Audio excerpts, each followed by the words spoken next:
Good evening, everyone. Oh, I'm echoey. For fuck's sake.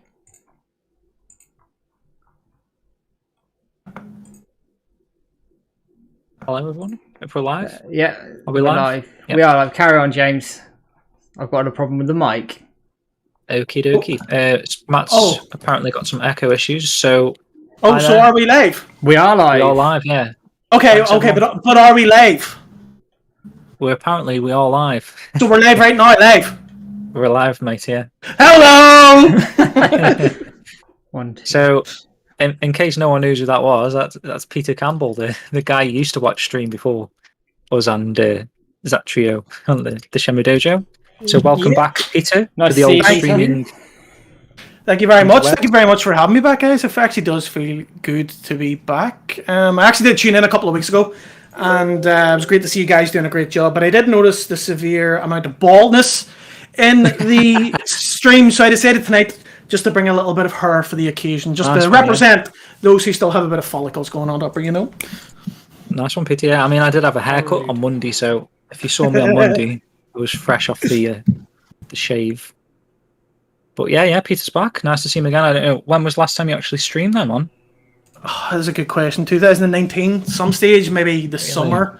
So yeah, I did the Shenmue 3 recordings, which were recordings, of course you know, they're not live. So but in terms of an actual stream, I'm near sure it was the Dreamcast Shenmue 2 sometime around the summer of 2019. That's mental. So it's good to be back.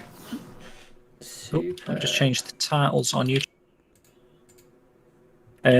So yeah, guys, I've seen a few people in the chat there. I saw the Gang Entertainment actually in there, which we were going to just mention quickly before we start. Yeah, we're actually talking about Gang Entertainment. We're just talking about it. But basically, a little bit earlier today, Mike has uploaded a remaster of the second movie. So if I don't know if any, let me have a check who's in the chat. So is there any old users in the chat that might know Mike from a remaster of the second movie? So if I don't know if any back in the day they did a series of, well, they called them Gang Entertainment movies. Shenmue 1 we had, which was, you know, a recreation basically of the game storyline to a certain effect with the parody elements, Star Wars shit in there. And then Shenmue 1 we had, which was, you know, kind of recreation of the second recreation, basically, and that is the game storyline to a certain effect with the parody. Link in the chat. I do suggest you open that in a tab and watch it after the stream, or, you know, when you get a chance, and watch the first one if you've never seen the first one. And they did actually do a Shenmue 3 movie before there was a Shenmue 3. So they kind of guessed how the game was going to go based on Shenmue Online trailer. So if you want the true ending to Shenmue, go watch that. Can you hear Matt? Are we all typing a Shenmue Dojo in the chat, by the way? Yeah, we are. Okay. Oh, I'm not. I'm just trying to pull up YouTube's chat window, actually. I've only got Twitch for some reason. But yeah, there's your little shout out, Gang Entertainment. That's good. Anyone can actually hear me, it would be good. But I don't know. We can hear you. I don't know if the stream can hear you. Can the stream hear me? That's the question. I might as well verbally say it. Can you hear Matt? Because there is a Matt here as well. Bloody. Can you just see his lips moving, but you can't hear his voice? Audio. Yeah, Jim says you can. Yes! I think it's a little bit delayed or something. Right. Okay. Well, we seem all right now, so we'll get cracking. Apologies Let's for get cracking. Technical bullshit that we've had this evening, but always a hitch. Always a hitch. But we're back. I bet you had a full introduction written out there as well, did you, Matt? Oh, I just set it on fire now. Fuck it. So let's get rid of that one. We've done that one. Tick mark next to Gang Entertainment. Excellent. Right. I can turn myself up. That's fine. Right, we're going to crack on then. Play some Shenmue 1 from the start.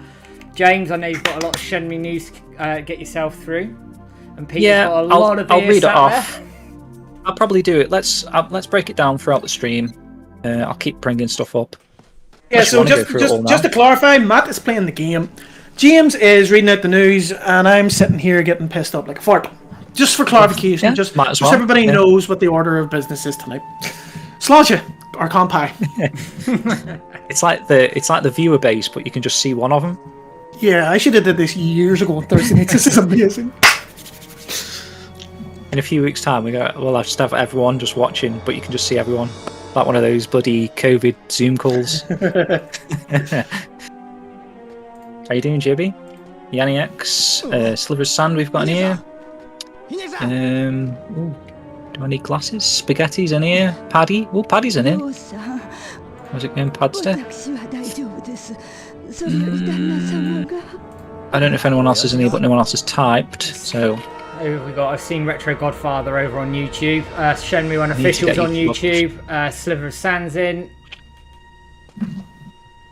That was what I was doing. I was changing the title. So Matt, Peter. The Giblet saying, Matt, is we're louder than Matt. Matt, you want to turn your audio up maybe, or is everything good? Jibs, what's the story, Morning Glory? Just chucked it up a tiny bit. I can do a bit more if needs be. To be honest, I just want to get on the bloody vodka. Are you starting to get the game from fresh? Correct, yeah. Yes, you are. Okay. And it's in Japanese for everybody, actually. Probably should have mentioned that. Yeah, so Matt, what's the story with this game? How are you playing it? What are you playing it on? So on and so forth. What's happening? It's on my PC. So it's on mod. We've got lots of mods as well. So you probably guessed that we've got the 16:9 widescreen mod sat in here. But you probably worked all that for yourself. We have the audio mod, audio restoration mod, and I also have some of the texture mods from Streamer 2K, which I think are bloody fantastic. So we've had a little bit of an overhaul today. I forgot I even had it on here, to be honest with you. Grubs up wild, doesn't it, the game? When you've got those mods installed in it. This for me is the ultimate version, barring a remake. But we have a remake coming. To be fair, Lemon's team cracking on with it. Yeah, but the big question is, when are we going to see it? Oh yeah. He's keeping his cards close to his chest, I think. It's saying that. It's like, I wonder how, like, you know, how I was actually thinking about it the other day, and I was just trying to even wrap my head around the amount of work that needs to go into everything. So it's okay on the one hand just to create some nice looking textures, maybe reanimate some models, but are you talking about you're going to reprogram every cutscene, every, you know, create new areas? I mean, what? How? What? I don't know how he's doing it, because, well, he's doing two versions, so they're not even settling with one, they're not even focusing I said that's not even hard enough. But, I mean, Lemon just makes it seem easy anyway, the way he talks about it, so, I don't know, maybe it is easy. It's easier than you think, Peter. Must be, yeah, it's easy. Wee bombs. Just throw it in Unreal, it'll all be fine. Yo, Paddy. So what is everybody's tipple? So we've got that whiskey. That's what I'm drinking. Peter's got some beer. I don't know, I've got some Harshberg. Okinoka. I keep cutting my finger on the bloody bottle top as well, it's dead sharp. You playing with your ring again? Go big or go home, Jibby says. Damn right. Oh dear. Okay, so YouTubers, we've got Retro Godfather, Shenmue Unofficial's in, which is another topic actually, discussion today. Let me get his video up. Who's like to give him a little bit of a shout out, because his latest video is absolutely awesome, I thought. I really enjoyed it. Shenmue Unofficial. His latest video is like basically just talking about how he would improve going from Shenmue 3 to Shenmue 4. Some of the things that he thought worked really well in Shenmue 3, which is always good to hear. I think developers and stuff need to hear what actually did work. And then just some good, solid suggestions, I thought. There you go. Actually, put the Twitch stream on my Just double check I'll link the right thing. Yeah, cool. Bloody good video, and it follows on quite nicely from our podcast episode 4, doesn't it? A lot of the topics we actually agree on, which is interesting in itself.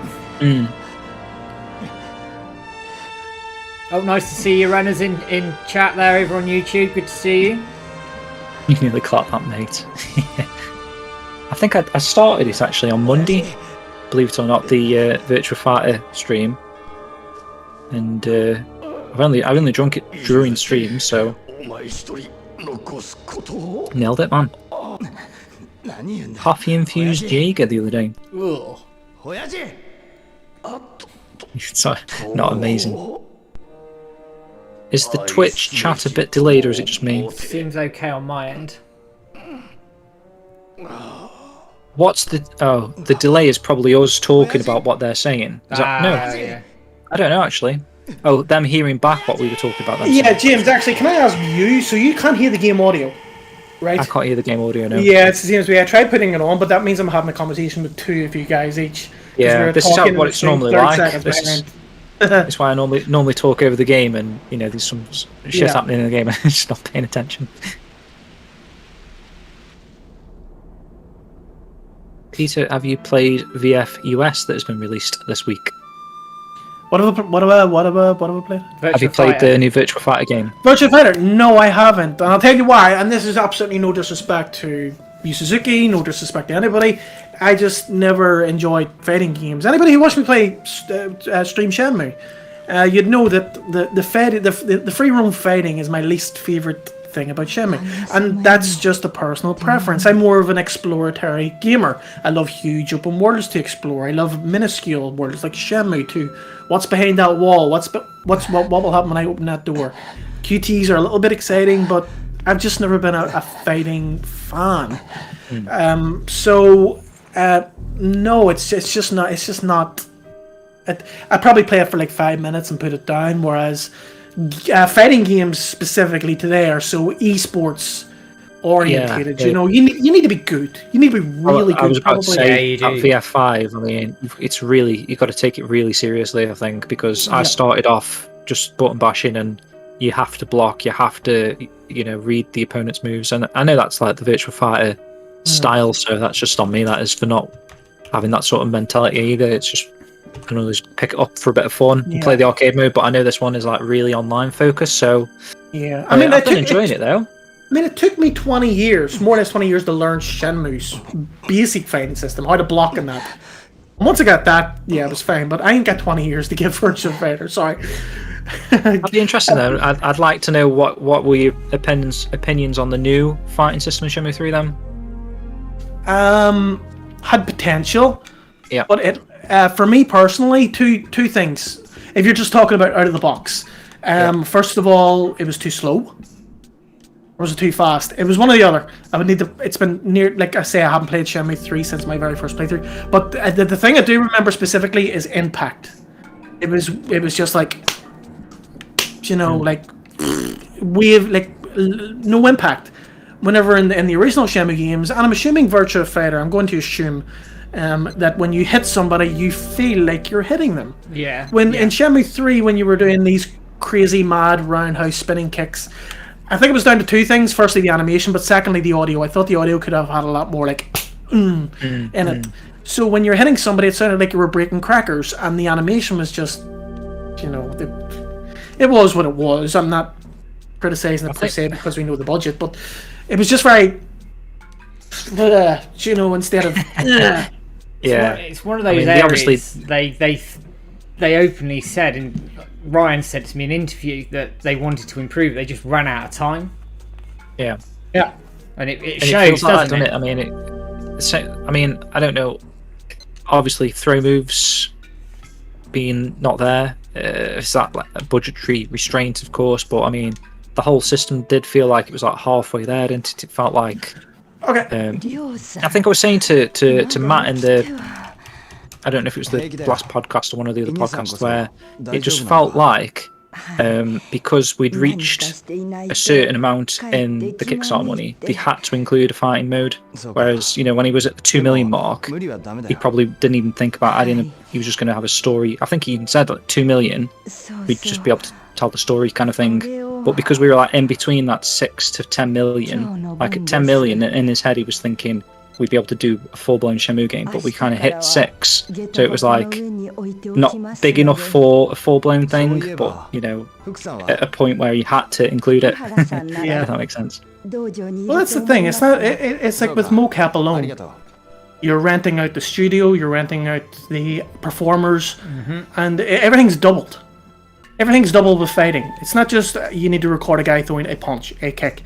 You need to record the guy taking that specific punch, a guy taking that specific kick. And like times that by 50 hand moves, 50 leg moves. Never mind throwing moves. I mean, those costs, I don't even want to hazard a guess of what they could be.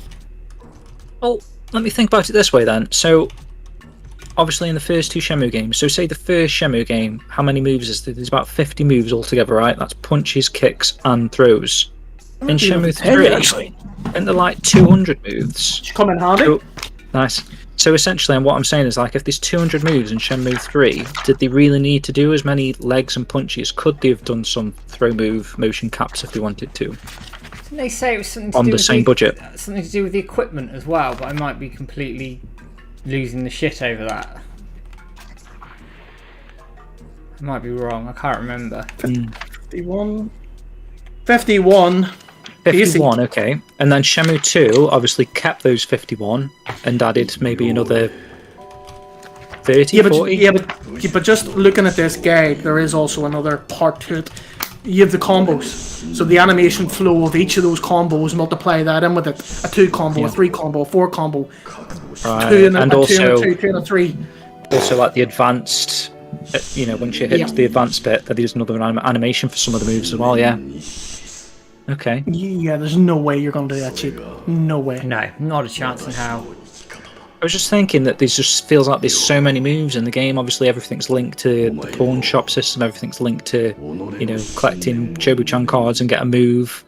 There's a lot of moves, really. They could have maybe, instead of doing another 50 kick moves, could they have done 10 throw moves just to get some throw moves in there? Okay, say Retro Father in chat. I agree, it did serve a purpose. So I'll throw the question out there. Would Shenmue 3 have been better, the same, or worse without any free fighting whatsoever, and more interactive or exciting?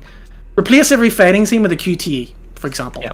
Or even just cutscenes. Do you think would that hurt Shenmue 3? Or would it have improved it, or just Michael Huber made that suggestion actually in an Yeah, interview with me. He was talking about that. okay. And he was talking around how he felt that could have added more impact to the fights that were in game at the time. You think of the Landee fight, like the actual the cutscenes are really good. They're really, really good, well put together. The actual fight lacks a bit of impact. So does a QTE add some impact to that and add some tension to it? That's the question. Yeah, and even taking that as an example, if you actually really think about it, how many blocking animations did Landee actually have?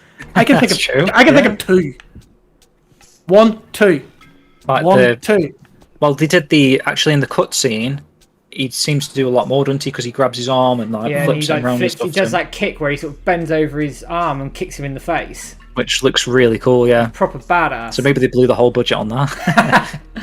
Spag says, if you check the Shenmue 3's credits, you'll notice a lack of specialised teams dedicated to aspects of the gameplay like the originals or the games. The designers basically had to work on everything instead of splitting up to focus on one thing. That's true, yeah. Obviously, you've got to think the team size. You're going from like 200 in the original Shenmue games, 200 to 300, whatever it was, to a team of 20 to 30, 30, 40, I don't know, max. So yeah, specialised people, I suppose, was... and obviously more heads combined to do something if you've only got a couple of people assigned to different tasks and stuff. I don't want to sound like we're shitting on the game, by the way. I mean, they did an incredible job with what they had. Let's start off by acknowledging that. It is literally, we're just focusing on the fighting. Yeah. Because everything else is brilliant. You know, obviously we spoken about the story as well, but... I mean, consider the budget they had and what they did with what they had. They've had to put in a fighting system, QTEs, mocap everything, 2 dubs. You've got Kickstarter fees on top of that, which is around 25% of your budget gone straight away from the Kickstarter that you've raised. So you're already down, and your budget's not static. Because you obviously had the And Kickstarter I would budget. say in the end, Yu Suzuki was still going in his head for that 10 million fully blown Shenmue game. I think in his head, he was trying to attain that with 6 million money. Yeah. Alright, let me just save this in case shit goes wrong. And he'd probably still be working on it now, man, if it wasn't for bloody Deep Silver and stuff saying, poking him. We're going to have to get this game out, guys. Right, let's catch up on chat. Sorry, everyone. So Sliver sounded exactly. People wouldn't have accepted it because it's a martial arts focused game. I think they could have worked it into the story by having 3 just be a training segment. Yeah. Yanix, I would be okay if they used the old Virtua Fighter style of fighting.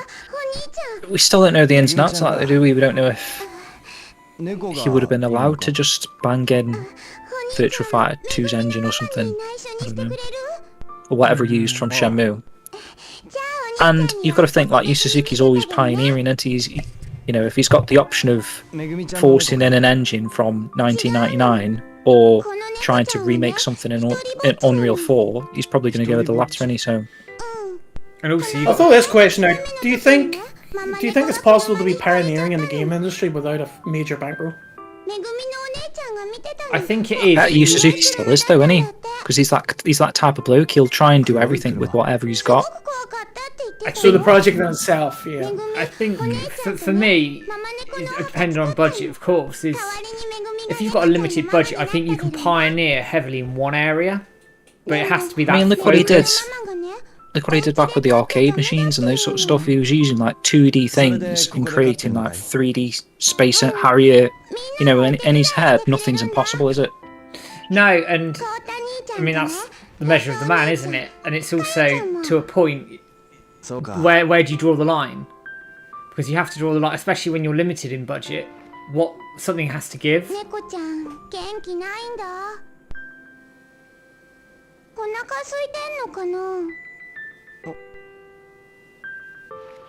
Renners, Shenmue 3 QTEs is rubbish. I don't think they're rubbish. They just needed tweaked. They just needed the time a little bit tweaked. I loved them. The problem is I just kept feeling it because I didn't have enough time. I'm an old man. My reactions aren't what they used to be. I do think they were very unfair, though, weren't they? They were tough. The chicken catching can go and fuck. No, sorry, I did not. No. I even wrote them down. That's the first time I've ever did that, I think, in a game. I do think, though, they wanted you to see the fail states, I think, because some of them are quite funny. Well, yeah, that as well, but there was like no reason, if you failed, you didn't continue the different quest, like it just repeated. So it felt like they wanted you to learn it was going to happen. Yeah, but at the same time, it's all well and good, but you'll have specific types of gamers. I'm not going to generalize everybody by how I play, but I don't like it when I'm made to feel. I don't like it. I don't like feeling like a failure. So if I'm feeling all these QTEs and it's great to see these cutscenes, but at the same time you make me feel like shit. I want to succeed. I want to be like, I want to catch that chicken. I want to nail that punch. Or I want to, holding the 2 bridges was fun. But then why did that then begs the question, you can have both. Why did they not implement the same system, which I'm sure they could have done, where they had in the first 2 games? If you feel like QTE once or twice, it becomes easier. The timing gets longer. But that doesn't seem to be the case in Shenmue 3, is it? Maybe I'm wrong and that it could be corrected. I feel like they did it with the chickens, but not with the story QTEs. You'd have to measure the frames, wouldn't you, and see if it. But I think the chicken thing, though, didn't the chicken thing, like, if you filled a chicken, I think the second time you went to catch one was easier, and then it resets. So the chicken after that is hard again. Yeah. I think that's how they did it. Something like that. But the game's still great, everyone. It is. I will give it a playthrough again. Maybe I just need Shenmue 4 announced. I do think it'd be good, man. I said to you before, I'd love to see you play Shenmue 3 again. I can tell you this right now. Another thing I will not do whenever I play this game again is have any sort of lighting, any sort of camera, any sort of microphone, and all gone. I have never experienced this game personally myself alone. That's another thing. So when you play it in this environment, whether you're on stream or whether like I was recording it, even though I was on my own, you still know the camera's on you. You still know you have to react. You have to talk. You have to. It's not a good environment. The lights right now, even on me right now, are pissing hot.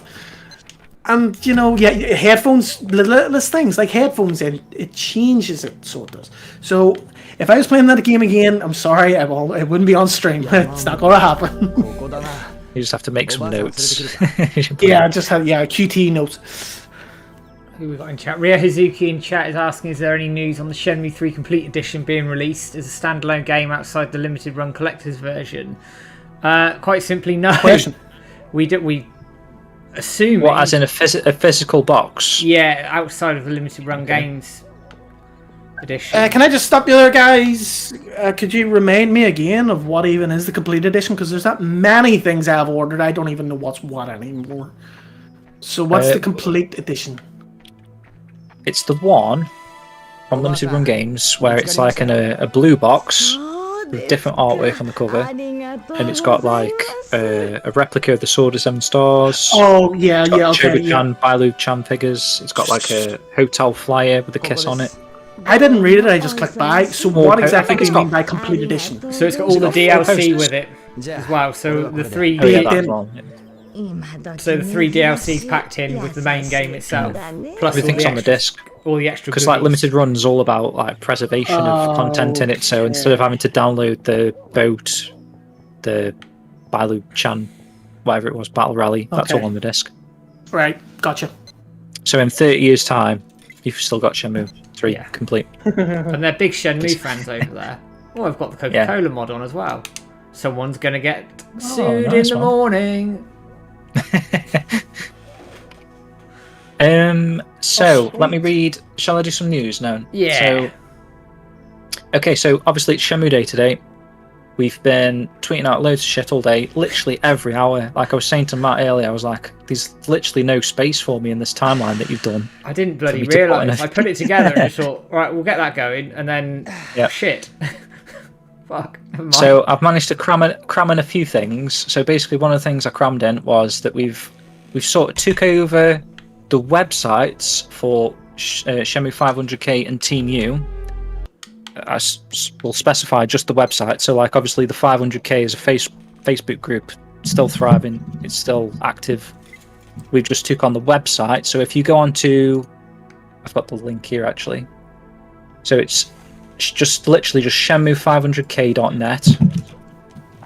The only little difference that you'll find with that website from how it was before is it'll say now under ownership of Shenmue Dojo since 2021, which we've took it over this year basically. And that was because they were planning on not renewing the hosting fees, the costs associated with the domain. So both 500k and Team U would have literally just died and only been accessible via the Wayback Machine. Which it shouldn't be the case. It shouldn't be the case, especially, Shenmue Dojo is all about, preserving the history of Shenmue.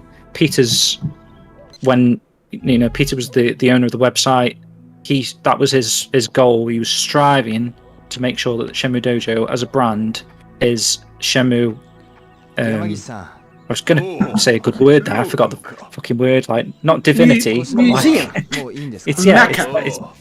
It is literally a Shenmue museum. We try to host every single image file that's ever been released for the game, the marketing, just anything that could be a thing is on Shenmue Dojo. It's 100% preservation. Yeah, seriously, I was working on, and you still are, to be fair. Yeah, there's going to be an update to our media page in due course. Let's just say that I'm plodding along well, but I was in the Network Jungle album today, and of course, as you're working on these things, you're obviously looking at the images as well. And I was just looking at even like the file names of the images and like Olympus camera 020427 1989 and stuff. You want to see? And I was just like, I had to, I would be remiss if I didn't say well done to the work of previous owners, Yama, and of course Zemming as well, who collated all that stuff long before I was the owner, you know. That's always been the theme with the dojo, isn't it? That is where serious preservation. If you want to find something, you go to the dojo to find it, media section, whatever. It's where, you know, when I was a kid, you'd go on there, you'd download wallpapers for your computer, like, you know, something all still there. Yeah, it's all everything's there. still there. Everything. And we're still constantly trying to build on that. Rennes, how do we afford all these websites? Out of our own pocket. It's literally basically, out of our own pockets. I mean, currently, you know, me and Matt are splitting the cost, so it's not as bad when you're splitting it. But to be fair, the 500k thing and the team year, it's not really adding anything to the overall costs, because we've just enveloped them. What's that word? Well, we've sort of what's the word? Absorbed them. That's it. Absorbed them. Yeah, that's the one. We've just absorbed them basically. So they're on our hosting, but it depends how many people go on these websites, which they haven't been updated since 2019. So obviously, not many people are still going to. In fairness, so the TeamU website has an excellent timeline. That timeline is fantastic. It's a great piece of work. Almost sure it was done by James Hamill. Retro Godfather, by the way, these two guys shave their head every week for charity. That's how they get the money for the website. And I say charity with a wink. So let me get this. 500k. I do it for the benefit of everybody else. Spaghetti.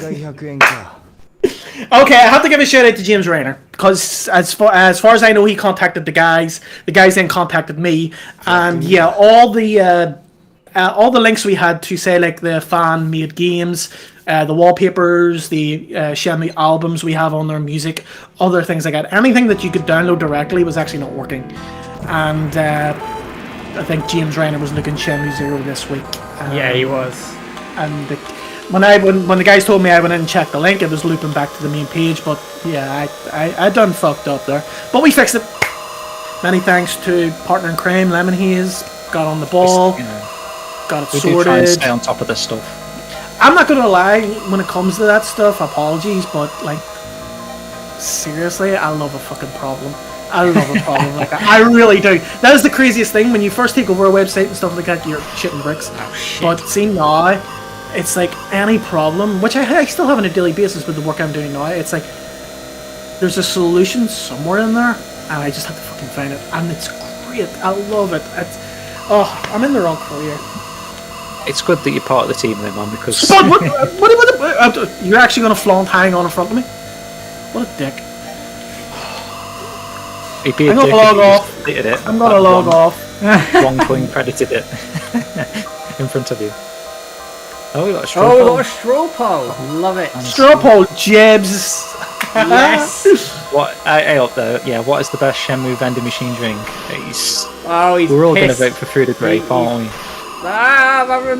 What is it? What is it? What is the straw poll? Tell me. I never clicked on them, so when I'm streaming, so I'm going to follow tradition and let you guys tell me. It's what's your favourite drink from a vending machine in Shenmue? What's Jibby's favourite drink? Exactly. That's what he wants. Get the salt. Here we go.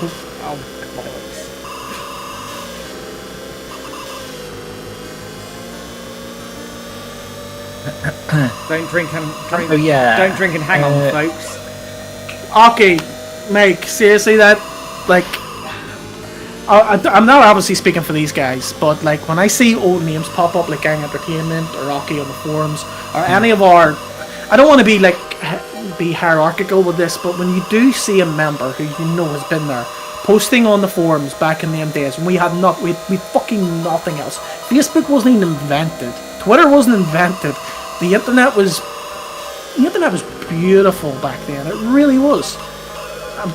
When you see somebody with a name that you recognize and you know you were there with them, for me personally, it means a lot.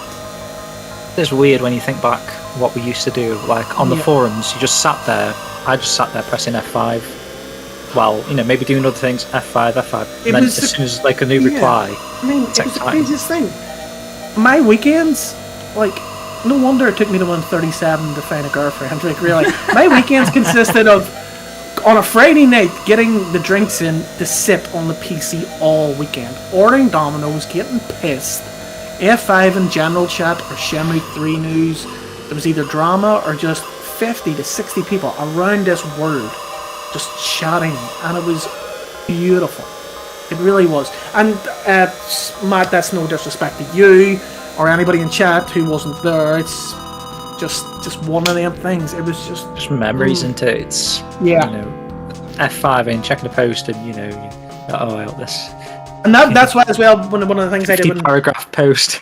Yeah, and that's that. Whenever I was Lemon, he is obviously again will help me with the idea, but just having those different themes for the dojo that we currently have. So you have the Yama theme and then the Bisbee theme. Fuck, I mean, I swear, it was too nostalgic. I couldn't keep it.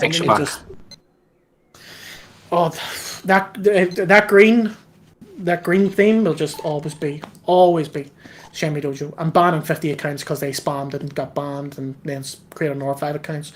But the Planet Xbox theme, was it? Something like that. I don't even know the name of it. I know we were on the Planet Xbox servers at one point, but we were on about 5 or 6 different servers through our history. It was just nuts. The one I'm using is this. I think I'm using Yama theme. It's like a massive banner at the top.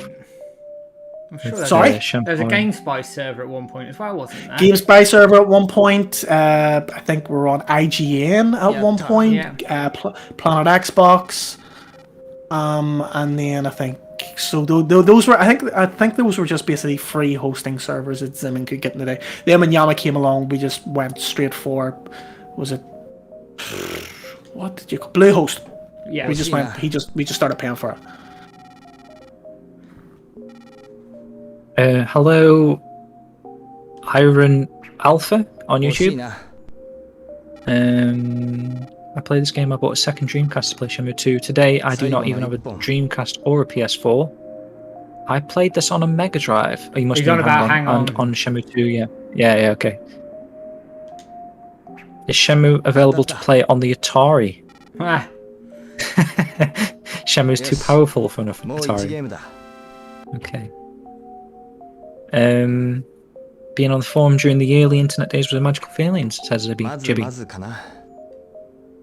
Yeah, like Peter says, without the social media aspect of things, you can just type a reply in 2 seconds, or Discord even.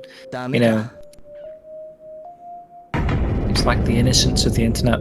Yeah, but that was always the battle. I thought I appreciate. Obviously, as part of the community, 500k on Facebook, and then of course Discord, and we've had requests on Shenmue Dojo. We're going to be opening a Discord, and that was always my thing whenever I took over. As great as them things are, I hate how impersonal they are as time progresses. You type a post, and 5 minutes later, that post is cast to history. It's gone. But with forums, and that's why we still stuck with forums.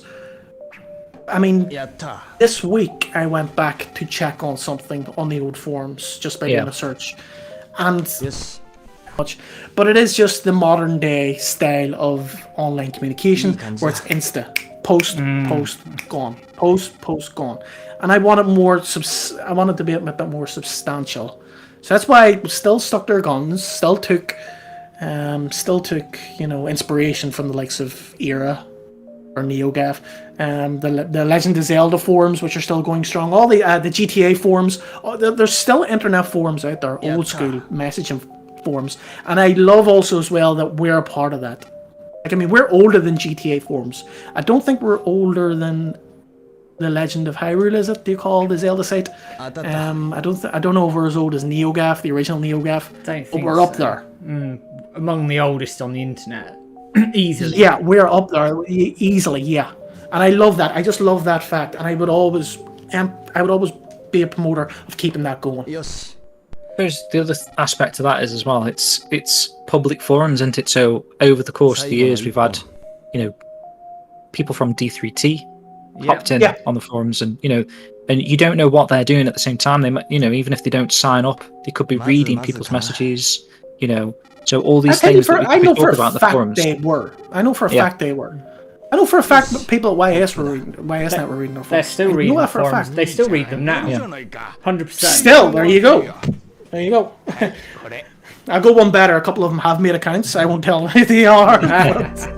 Just goes to show, though. I mean, it's obviously a benefit to well, at least for Shenmue, I don't know about other franchises. Maybe. Well, think about it. If somebody were to tell you today that somebody was posting stuff on the internet about you, what's your first inclination to do? Yeah. Of course. Yeah. And I'm just talking about you personally, but if you're creating something, how much time have you spent looking up stuff on Shenmue World? Well, yeah. Well, any little comment, even on Twitter or something, if someone attacks you, you're going to check it out. You're not just going to ignore it because you're curious to what people are thinking about your project. Oh, fuck off, Spaghetti! I forgot about Joel. Joel laughing at the game. Joel's sound, to be fair to him, I speak to him semi-regularly, and he laughs at himself quite regularly. He's a great guy. Bloke, to be fair. He's a nice bloke. Just as a quick side project here, we've got a new follower on Twitch even. Metal Man Miles has followed us. Thank you for the follow. Oh, nice one, man. What's the name of the person? Metal Man Miles. You guys need like a theme tune, whenever somebody comes. Hold on.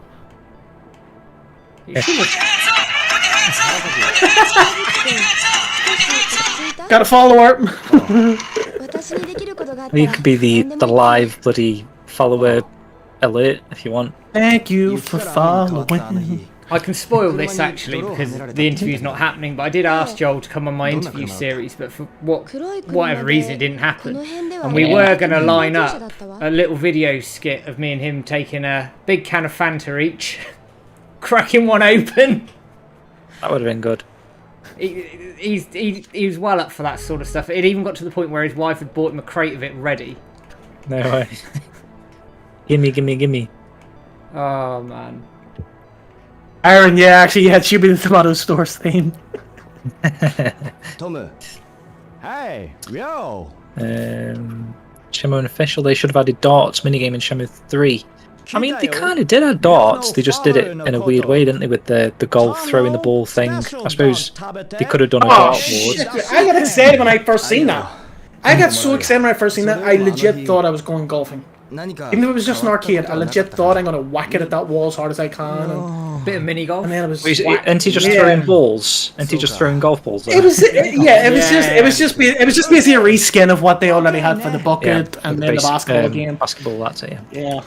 Yeah, it was just pale. So they could have done a dartboard one. They could have had a big dartboard and he throws the darts. Hey, yo! Yeah, sorry, Silver Sand, just to go back, what is my favourite form of social media? They're just deeper form of discussion, yeah. And there's just something, I don't know where it's as well, it's your, I don't know, it's your own little designated spot that is always there. It's always there in a designated topic. So everything's in context. Whereas if you were going to Facebook or especially Discord is just one huge chat. Unless you're running a Discord with specific forums, which you're going to have a million of them, which nobody's going to have. It's the context when you're getting in there, and then you know the discussion, and then you can read other people's comments to then form your opinion. Whereas on Facebook, for example, if you're commenting on a post that just has previous posts and it just shows the 3, you're not getting involved in the whole discussion either. And you could question how many people take the time to read all of those. I go on the fact that they don't. And again, that's why I love forums. And then forums, designated forums, forum topics, comments. You're going to go on the Shenmue Dojo forum and have Shenmue discussion. Yeah. It's going to be there for eternity. Mm-hmm. I mean, I'm even on Discord. I'm in all these servers, man. I never check in any of them. Oh, I don't know why. The only one I check is our staff chat. Yeah, that's it, man. I just keep muting all the others. I might get an alert. I'll literally click it, scroll through so it goes away, and then go back to the staff chat. It's so it just shows the good on the surface, but a forum's there for life. It's like a lot of this stuff. I'm not reading any of this stuff. You guys might not say it, but Jimmy certainly got it. I was doing Joel facial impressions, and it was amazing. I didn't notice. I want to be Joel. Oh, Spaghetti saying Whack-A-Mole is the greatest addition to the Shenmue franchise. Yes, it bloody well is. I actually forgot about Whack-A-Mole, funny enough. Whack-A-Mole's great, to be fair. It's one of the best mini games in there. It's like the modern QTE, Excite QTE thing in it, where you've got the buttons and it's popping up. It's like a modern day version of that. In Shenmue World. Right, let's run through another update. So, Next one I've got is Shenmue World Magazine Viewable. I should have done this actually when you were talking about the magazine. That would have been a nice little segue. So basically, guys, I mean, I don't know if people have probably already bought the magazine, maybe even that are in the chat, and recognising a lot of names here that probably already own the copy of the magazine. But you can now view it online. I did this sort of like interactive magazine thing that you can just click and drag the pages to look through it and zoom in and stuff.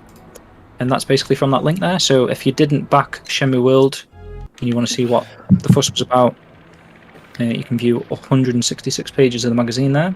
Yeah, but you can only read it if you're going to back issue 2. What's that? Do it. Back issue 2. Back it now. Do it now. I told them all for you. Which will come like around Christmas time again. I'm hoping to get. I'm hoping to start work on it in the next week or two anyway. I really need to get into it. So when are you filing for your divorce? It's going to be mental. It's going to be mad. Honestly, I was originally planning to do it like as a 6-month series, like every 6 months issue, just because I felt like a year was maybe a bit too long. But honestly, after fucking shipping them all out and stuff, yeah, but issue 2 is too short. Issue 2 is going to be like your Shenmue 4 then. You have everything ready to go more or less in terms of production. I guess so. Yeah, that's true. I mean, like say the history piece, I could just copy in your text, and it should be a little bit easier. And I know how the software works now, so hopefully I can pump it out a little bit quicker. Definitely. I do need to think about extras and stuff though, because obviously one of the main things was like getting Eric Calso's signature, little CD and stuff. I don't really want to announce too much stuff at the moment. We have already worked a couple of things. Pre-production. There's some good ideas there, isn't there? I think someone in the chat that that'll know what I'm on about anyway. Cyberbear's in the chat, Peter. An old face, I did see him in, but we're talking about Shenmue World, so I didn't want to interrupt. Saber Bear, how's it going, Budley? Oh, funny enough, I love how he shows up whenever we're talking about Joel. That's how I remember Saber Bear. He was the guy that had the Joel Tez video, and I was like, yoink, having that.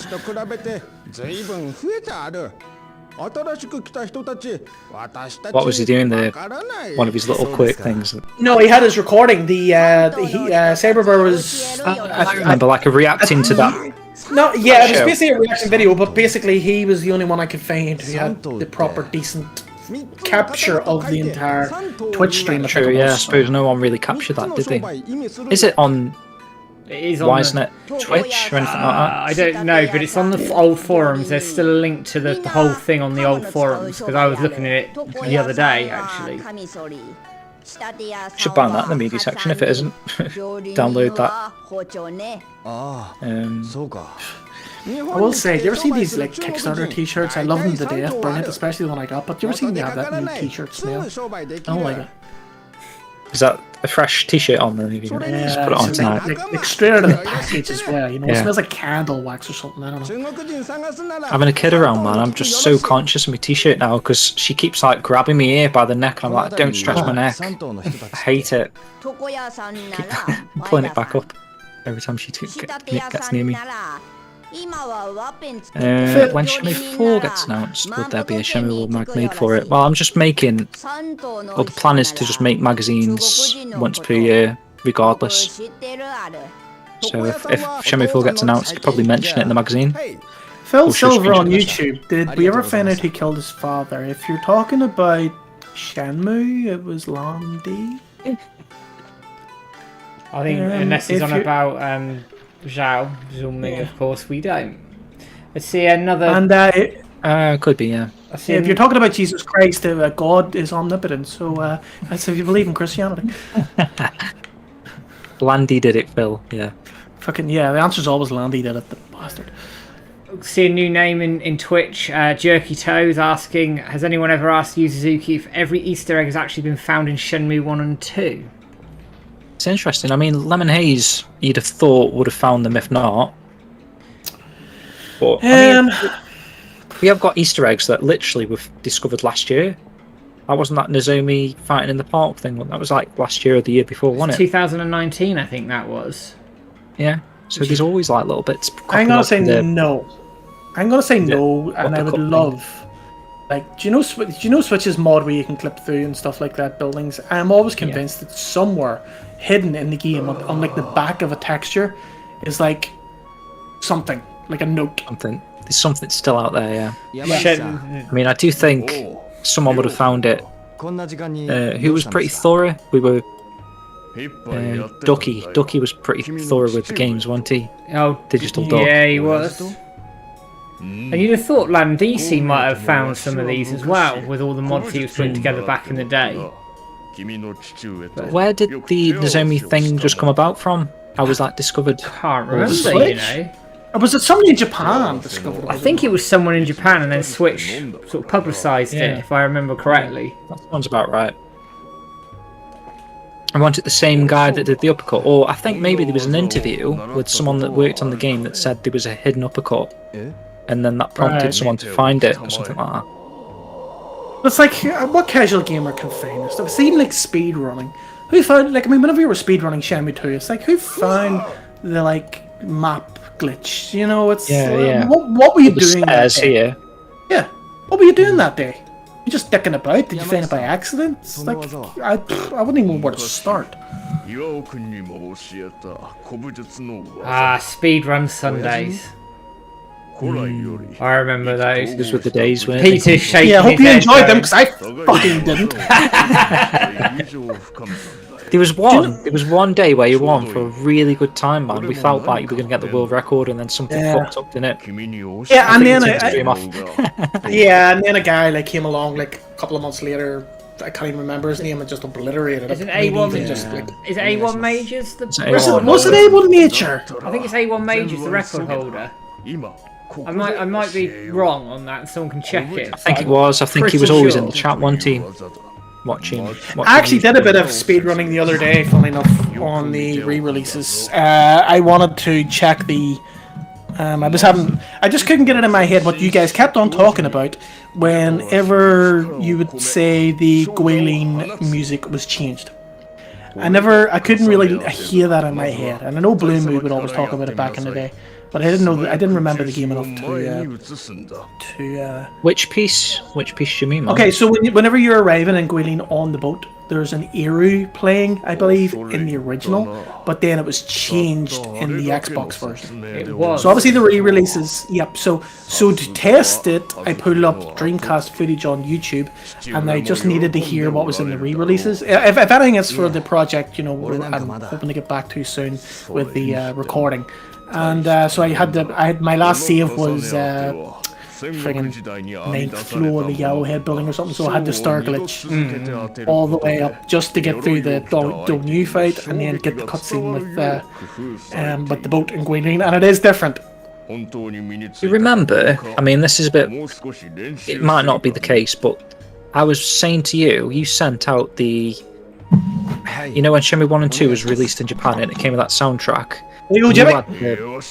I've got mine as well, yeah.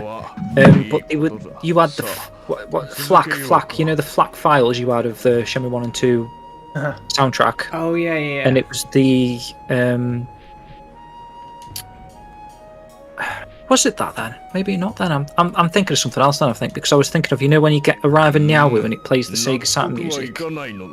I remember having a conversation with you anyway, Peter, where I was saying, like, you were saying how HD quality this sounds now, and I was like, it sounds different to me. Something's going on with the from how I knew the Saturn trailer to the introduction in the album. Oh yes. It's like you can hear extra.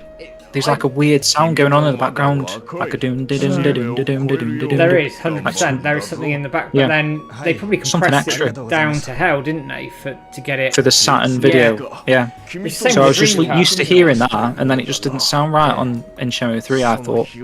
I don't know if anyone else had the same. That Sega Saturn music though fits that Niawu arrival so well. Actually, like, the music choice there is bloody fantastic. And actually, I would say... Spag says there are two versions. Yeah, two versions of...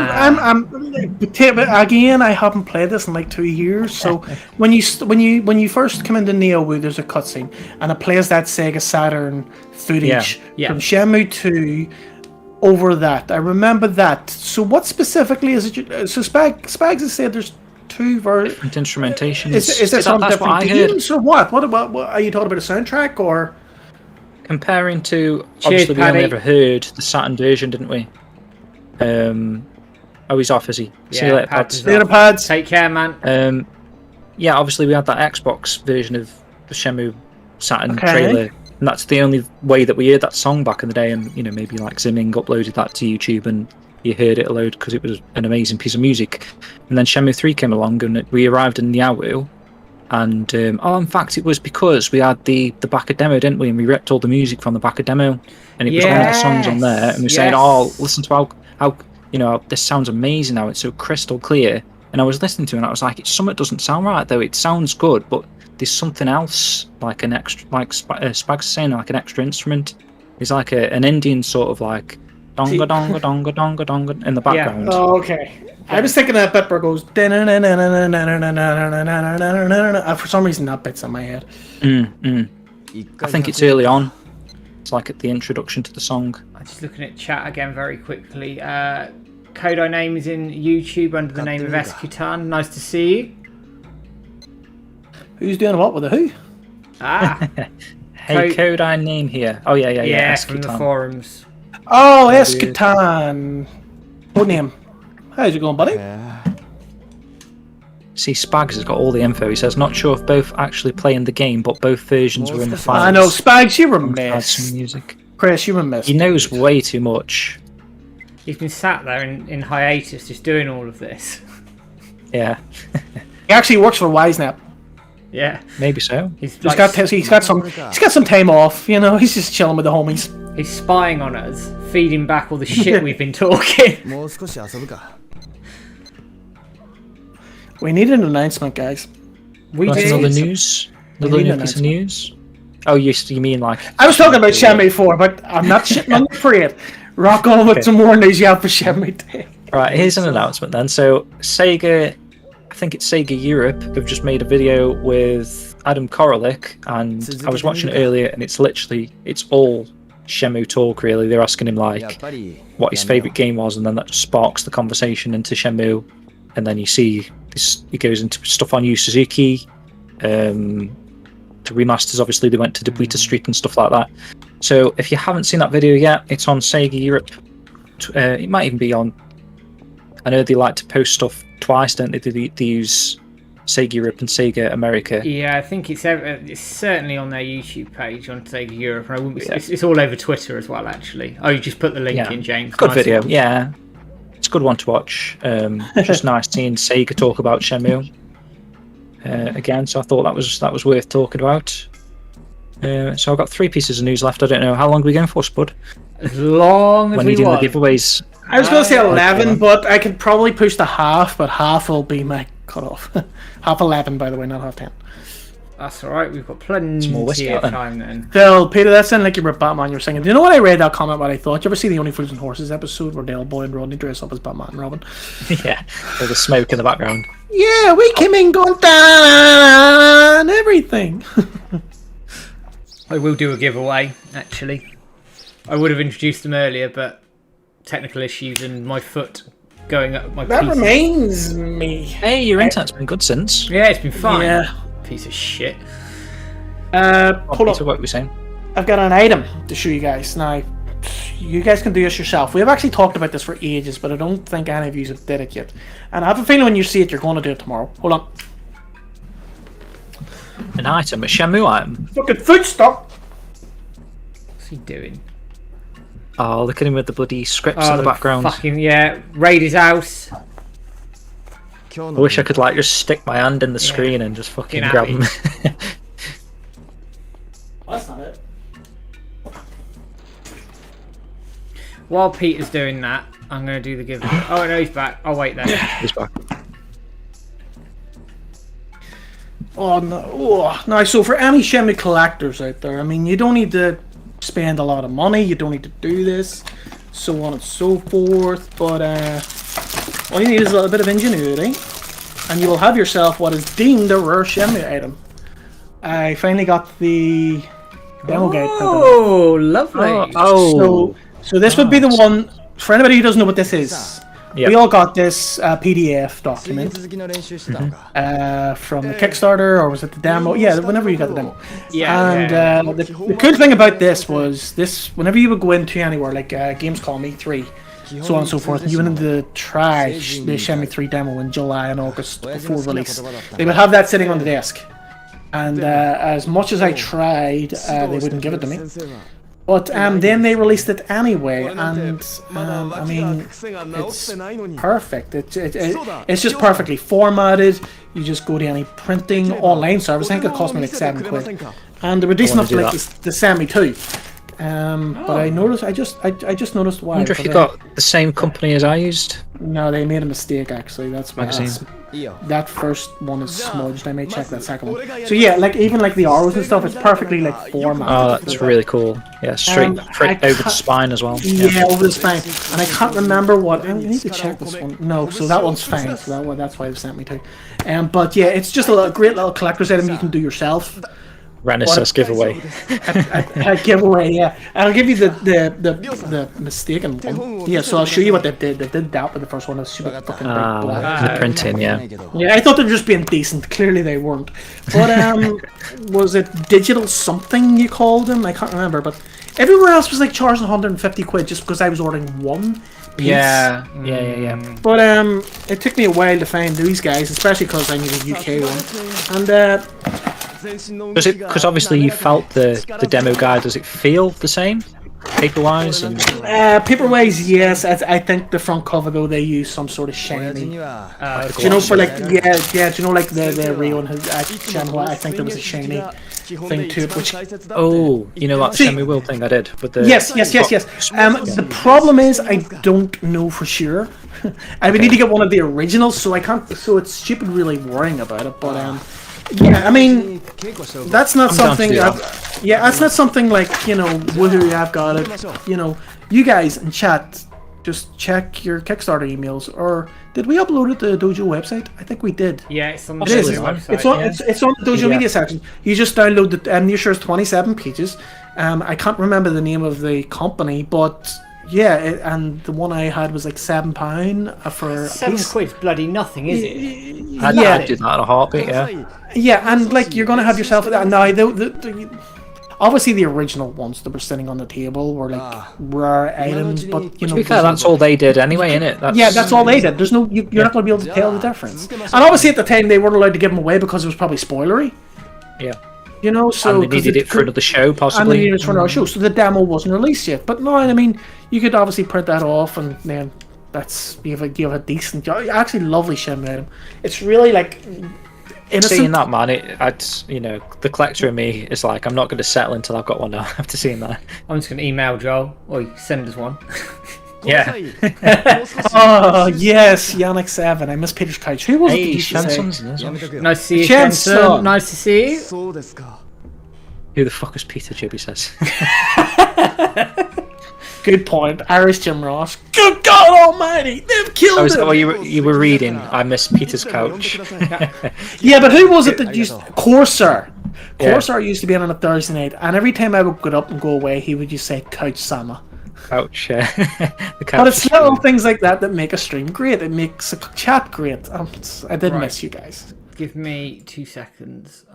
I missed you so much, but not enough to come back streaming. Let's just clarify that. See, this is what I'm like, Peter. I just sit here reading chats and just going off waffling on. Yeah, Matt is doing. I don't even know what he's doing. I don't know what he's doing in the game. I am watching it though. I am watching the game, so I just can't hear it. That's all. Right, I'm going to do a giveaway. We have. Yay. Yes, we have freebies to give away. Sacred Spots map collection, the lot to give away. What do you mean by the lot? So you've got the Japanese version, you've got the English translation, and they released another version very soon after that as well. Yeah, the TGS version. And you've got the stamp thing on the back. Do you remember you get the stamp, you go into the different shops, etc. to collect bits and pieces. You've got the one with the stamp on as well. So the stamp was like at a shrine, I think. Yeah. So as long as this bloody works. That's a good prize, that is, one. So is that 3 have you got then? So it's just one complete set to give away.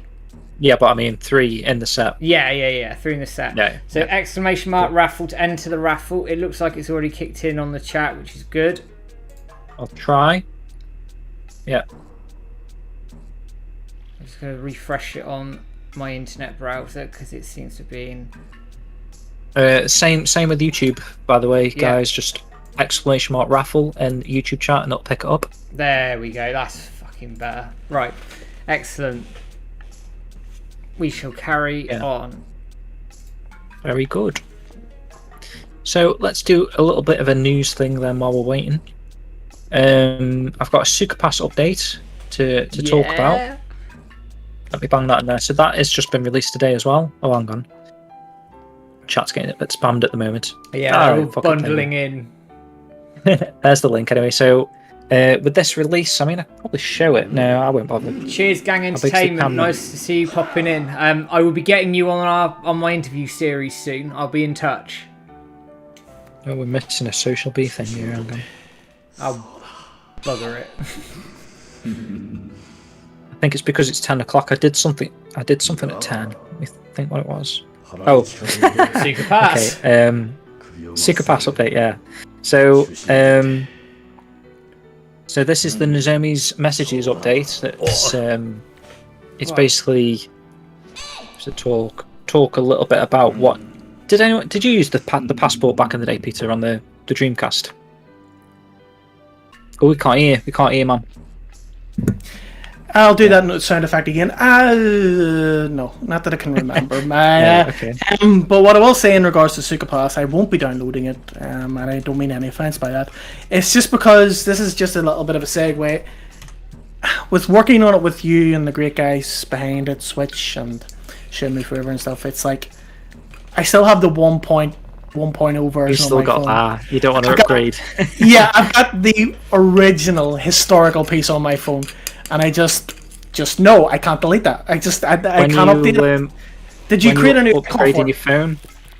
Oh, shut up! Don't. You could have like 6 phones, man. If you're the. Well, the thing is, I always keep my phones. I always keep my old phones. I never trade them in. I always love leaving the old messages on them. It's like at the ending of a life and the beginning of a new one. So. Yeah, but I mean, well, you've not really seen a lot of the new features then that we've been added since the first update. There's loads of shit, man. But the latest one is Nozomi's messages, which we were using originally. I mean, it might not have been on the very first update, but there was like we used to have a little Nozomi bottom right, and we were using like updates to the application there. But now we've got rid of that because we were just using it as a bit of like a placeholder, and the actual Nozomi messages has been restored. And basically what we've done is there's a Japanese guide. I think it's the black one. You know, the black Shenmue 1 Japanese guide. It's got Yes, I've got a copy of it. Oh yeah, the perfect. Is it the perfect? It's either the black one or the white one. I forget. It's either the perfect guide or the world. I forgot what it's called even. I think it might be the one. You're doing it. You're updating. You made me update it, you prick. Okay. Just quickly. No, I know. Whenever I open the original app, it's auto downloading. Oh man. Yeah. Well, what we've done is we've made the download smaller, and then you download it in the app now. I love preservation. I love history. There's a cool little Phoenix mirror. Yes, we'll see. It is pretty cool. All right, I'll get over the hump. Jesus, it's taken a while to download. I think it's 350 meg. Yeah. I'll have a look at the chat quickly while you're doing that. We've got some new people in chat. J-Scan, nice to see you. Shen Sam, I've seen you on the forums before. Good to see you. We've got Rio X in on YouTube as well. Has just subscribed to us, so thank you very much for that. Cheers, dude. We've got Adam Wall 939. Adam Moore. Is he posting like a hamster with a dildo? What is that? I think it's a cat. Oh, it's a cat with LOL. It says LOL, yeah. I was thinking something completely else there. I seen the blue and I seen the shape. It's a really small laptop, by the way. Rio X. Then, Peter. Yeah, what are you going to do now, though, man? You can't roll back to that first ever update. Yeah, Skill Gem giveth and Skill Gem taketh away. Alright. So, right, I'll talk about it then quickly. So, originally in the game, say if it was your first playthrough, say if you got stuck at a certain point in the game, you didn't know what to do, which is hard really for Shenmue. I think it kind of does hold your hand a little bit. But they thought that people would get stuck, I think, and they built a system where you'd go into the passport disc, get online, and then wherever you were in the game, your save file would load, and say if you were looking for sailors, Nozomi would give you a bit of a hint as to where you should go to find sailors, basically. So we've kind of like, I don't know if you're going to go into the Nozomi messages there, Peter, but you've got info and clues, I think will come up in the menu. Info is like Nozomi giving extra information about characters, locations, story points, which is pretty cool because that's like stuff that was in the passport disc. It's like it's official law that, you know, it's not like fan-made text. It's like that's what they officially went with for a lot of these things. So it's really interesting. And the clues side of things is like I was saying there, where you're stuck in the game, she gives you an extra little bit of a clue. And some of those are just quite interesting. And I was saying if maybe you introduce someone to Shenmue for the first time, and you know, it's a great little, you know, everyone's got a phone, so just download the app, and it's a great little companion thing while you're playing Shenmue for the first time, and you know. Once again, it's another example of a fan-made project just being above and beyond what a paid app would be. It's insane. If you've only had the first fucking thing, my favourite thing is places. So if you go back to the main menu, click on or tap on Shenmue World, which I think is like top left sort of on the wheel, and then places is the one at the top. What we've done is we've put music in there for like the map, so it'll play like Ryo Hazuki's Residence, whatever. It's got the familiar music. I don't know if you can hear that. Sick. Yeah. Oh, you're in. Yeah. So you've got those things. But then if you tap on a location now, one of the question marks, you can like 2 finger zoom in on the map as well. Say if you click on a shop, it'll play the shop music. If you play on, so where Spud's running now, if you tapped say the butchers that he's going to be at in a minute, it's going to play some ambience that makes you feel like you're at the butchers. So you can hear the arcade machines next to it. So we've tried to get like little details like that. And then say if you click on a shop, it's got the character profiles linked attached to the shop, so you can read character profiles there. You guys are just a picture of this. Cheers, Jibby. Like nice to see you. Opening times as well at the bottom. Later, Jibs.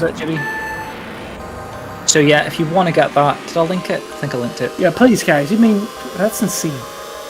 That's loads of content now. It is better designed. It offers better, obviously for a Shenmue fan anyway. But I mean, in terms I've seen paid apps with less effort to put into.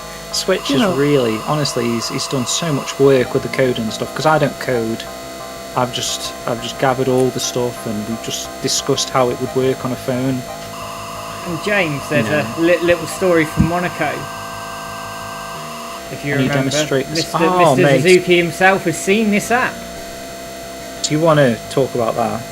I will. So I feel like my talk. I don't even know if I can remember the story. So, you were in your room. Yeah. And remember, you were a little bit worried about people making a lot of noise. Yeah, because they were all. It was probably about 12 people in the room, and it was like 11 o'clock at night, and you were worried about people sleeping next door to your room, and you were going to get kicked out the hotel. Oh yeah. So you said to me like, can you try and like encourage people to leave? So I was like, well, I've got to go anyway. You know, we're all at the same hotel. You know, Paddy, do you want to come with me? Spud, do you want to come with me? And it was only really me and Matt that left. We went down. You took us down in the elevator. Yeah. And then when you went back up to the room, we were waiting for people to come join us.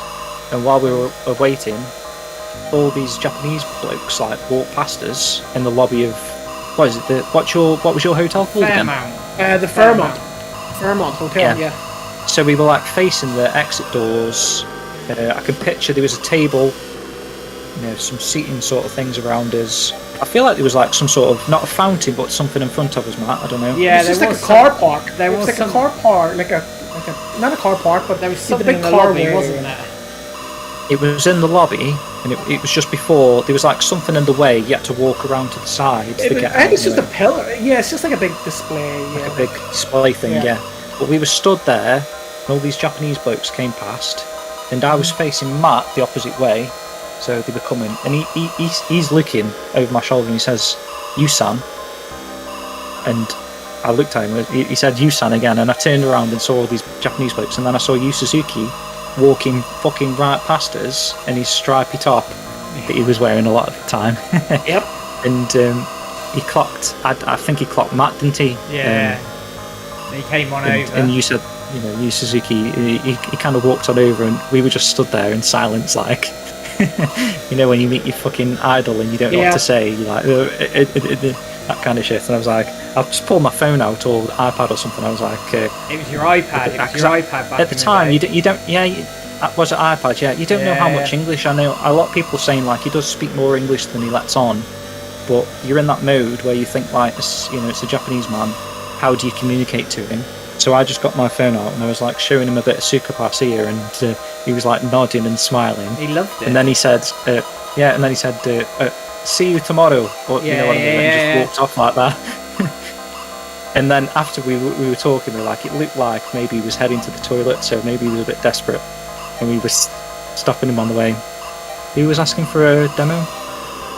But literally, was it 30 seconds after he left, everybody else came down out the elevator?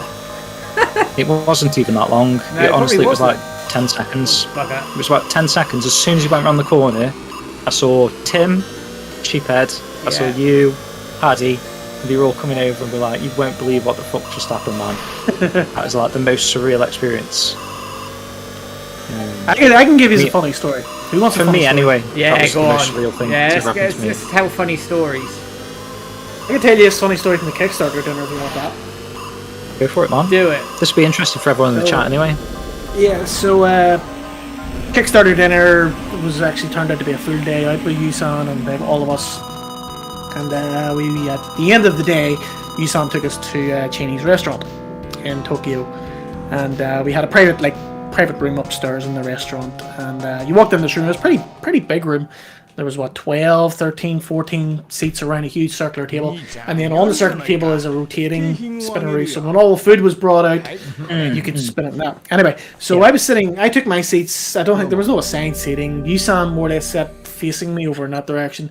So I was sitting with Hari-san, the executive producer, and Yosuke-san, one of the developers. And I wasn't too sure what the etiquette was. By that stage, it was a long day. We did a lot of walking. And the waiter Is this your was... first time in Japan, by the way?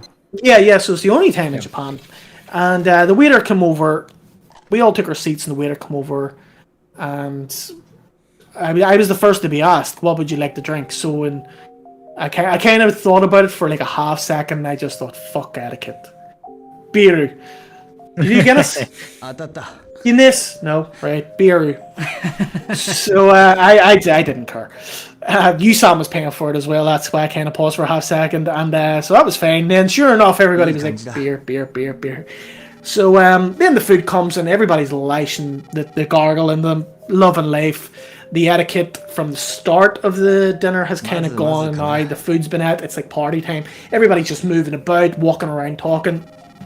I was talking to Hari-san about something, blah, blah, blah. And I was like, excuse me, I'm going to go to the toilet. So the toilet's over in this direction. You walk out like a door frame. There's no doors. Mm-hmm. So it's a door frame into a little hallway. And then facing that door just a little bit to the right is the wooden frame to the bathroom.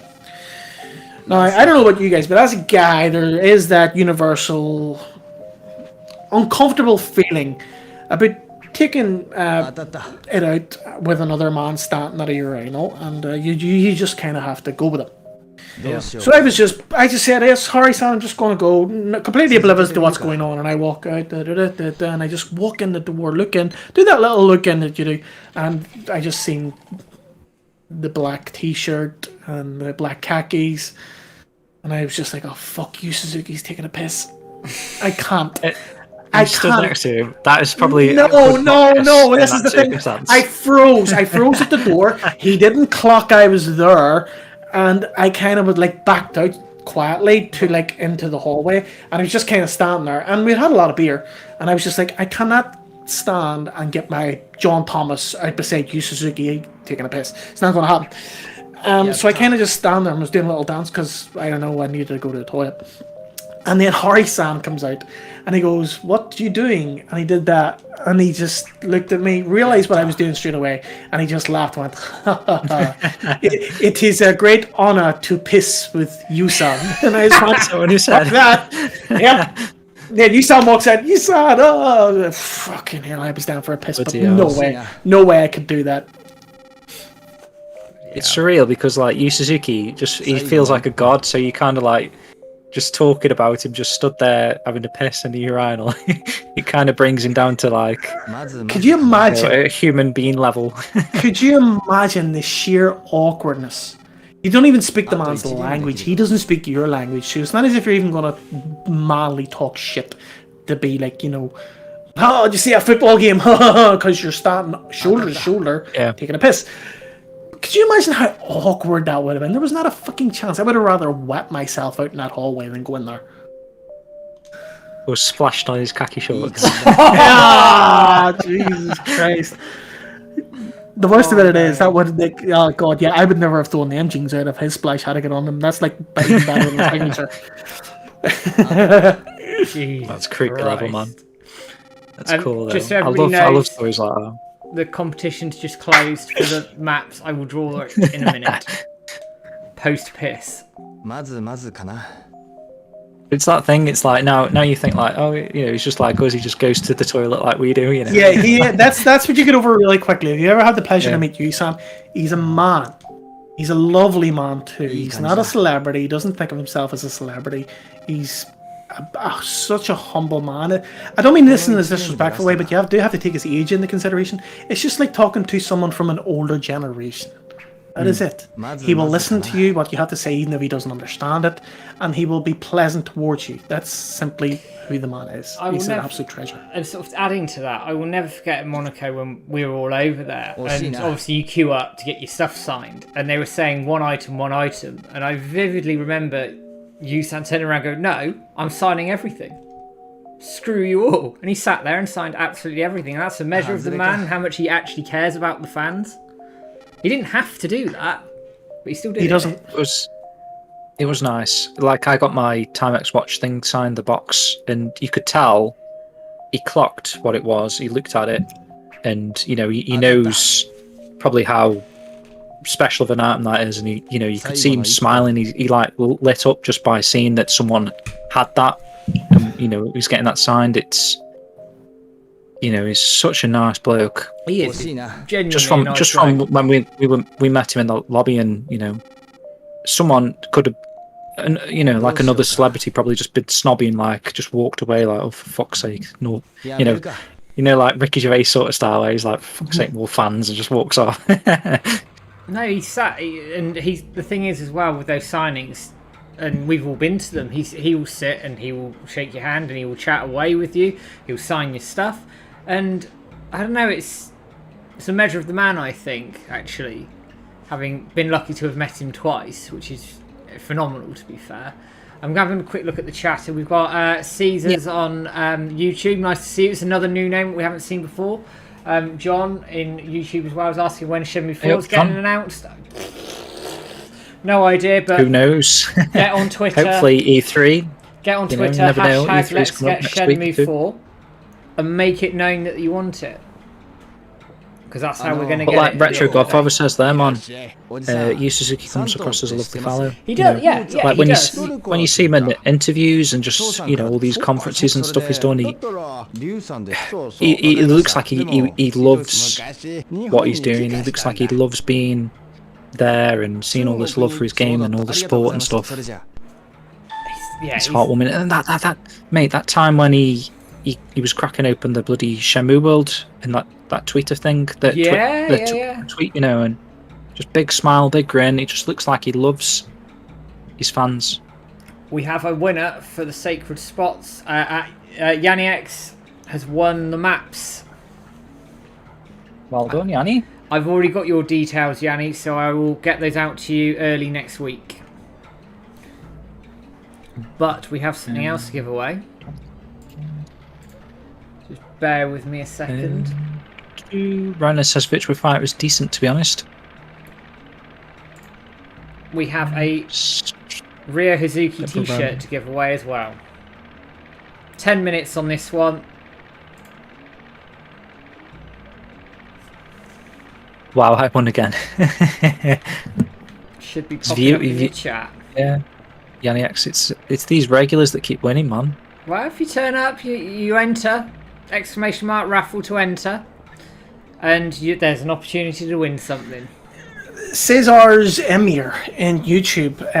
Shenmue 4 next 20 years. Give me next game and Shenmue 5 final finish. I wouldn't mind getting chat's opinion on that as well as you guys, obviously, as well. Yep. Should Shenmue 4 wrap up the series? Only if it doesn't rush things. Because we're in a precarious position, in my opinion, that we've got a third game. Now, sales-wise, I don't know, obviously, the numbers or anything, but we're led to believe it probably didn't meet the expectations it probably wanted to. So, do you take the chance on a fifth game and leave that fourth game with a cliffhanger, or do you say, fuck it, and go all out and finish everything off? So, my biggest concern is that they rush things. Now, I know the story in Shenmue 3 has been criticised as not having enough. And that's a valid point. And I think anybody who likes or dislikes Shenmue 3 would agree that's the main problem. And that's not to shit on the game at all. But equally, is it going to be as bad if you rush it? That's my main concern. Could you elaborate a little bit on rushing it? What do you mean by that? So you're missing out key story points. You're sort of jumping from one bit to the next bit to the next bit to the next bit without any sort of anything, without anything in between. Sort of developing the rationale, developing why something's happening, developing the motivations to why something's happening. It just happened without any sort of background to it. That's what I don't want to happen. But if they can do it and do it well with a fourth game, then it might serve the franchise better because we will get a finale. But if they can't do it, I would take the risk and say, sod it, we need a fifth game. But if they can do it and do it justice, then I think a fourth game would be the way to go.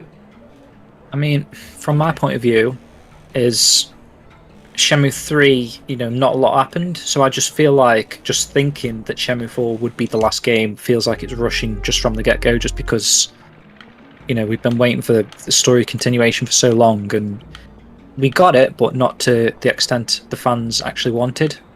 So I just feel like it would still feel rushed ending in Shenmue 4, but then is that being greedy, wanting a Shenmue 5 and a 6? I just want Yu Suzuki to tell what he wants. I mean, no one really knows what the story is. I know he's got those chapter tiles. That's from before Shenmue 1 was even a thing, I believe, the Virtua Fighter sort of... In fact, it's not Ryo Hazuki in those chapter tiles, it's Akira, isn't it, in the white shirt and whatever. So even... that could just be a broad thing, and we're making more of a storyline than needs be. But the thing is, from the way I feel, I'd want to at least get to a Shenmue 5, I think. I think one more game would feel rushed, just knowing that Shenmue 4 is the last game. And I feel like, did someone say that even if it's not the last game, you pretend that it's the last game? Was that Ryan Payton in your interview? Wasn't he saying something like... Possibly. I'd have to Shenmue 4. Say if they start marketing Shenmue 4 and it's not the last game in the series, people are not going to rush out and get it, kind of thing. Just the mentality-wise, it's still not ending. Yu Suzuki's... you'll get those people that he's taking the piss, he's riding his luck kind of thing because he should be finishing the story kind of thing. And I think Ryan was saying that maybe they should tout the fourth game as the finale, even if it isn't. And I don't know how they do that. Maybe they've got Landy fighting at the end of Shenmue 4 and you defeat him and it feels like that's the end, but then they've still got intentions of there's a boss above Landy. I don't know. No one knows the story. I'm just thinking about what Ryan was saying at that point. You might remember that, Matt, I don't know. Yeah, he was saying something similar, almost to give it like a semi-conclusion. So if you, at the end of the game, you beat Landy, for example, that's a satisfying ending, isn't it? But there's obviously other questions that you could answer in a fifth game if you wanted to. So it's almost... Then again... Sorry, man, but then again, I'm thinking if beating Landy's the satisfying ending. At the end of 3, we're way beyond that, aren't we? We're not even touching him, so that would feel rushed again instantly if suddenly we're capable of beating him in the 4th game. I mean, bear in mind, it's taken 3 games for us to fight Landy again, and we couldn't touch him. Yeah, he kicked our ass, basically.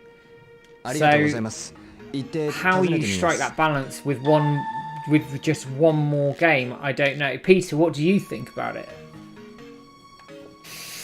I think, first of all, Shenmue 4 has to be the last game. Shenmue 4 has to be the last game.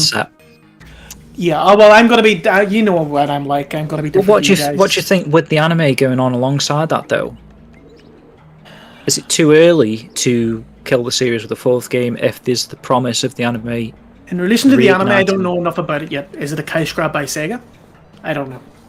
I don't know what their intentions are behind it. Don't know who pitched the idea, whether it was out-pitched or was in-pitched. The anime was pitched by Jason DeMarco at Toonami, so it was pitched outside of Sega to get the license to do it. It was pitched in, so then no, it was pitched in. It wasn't Sega pitching it, it was pitched in. Yeah. That's an awesome move by a Shenmue fan. I'm assuming a Shenmue fan. He is a Shenmue fan, yeah. But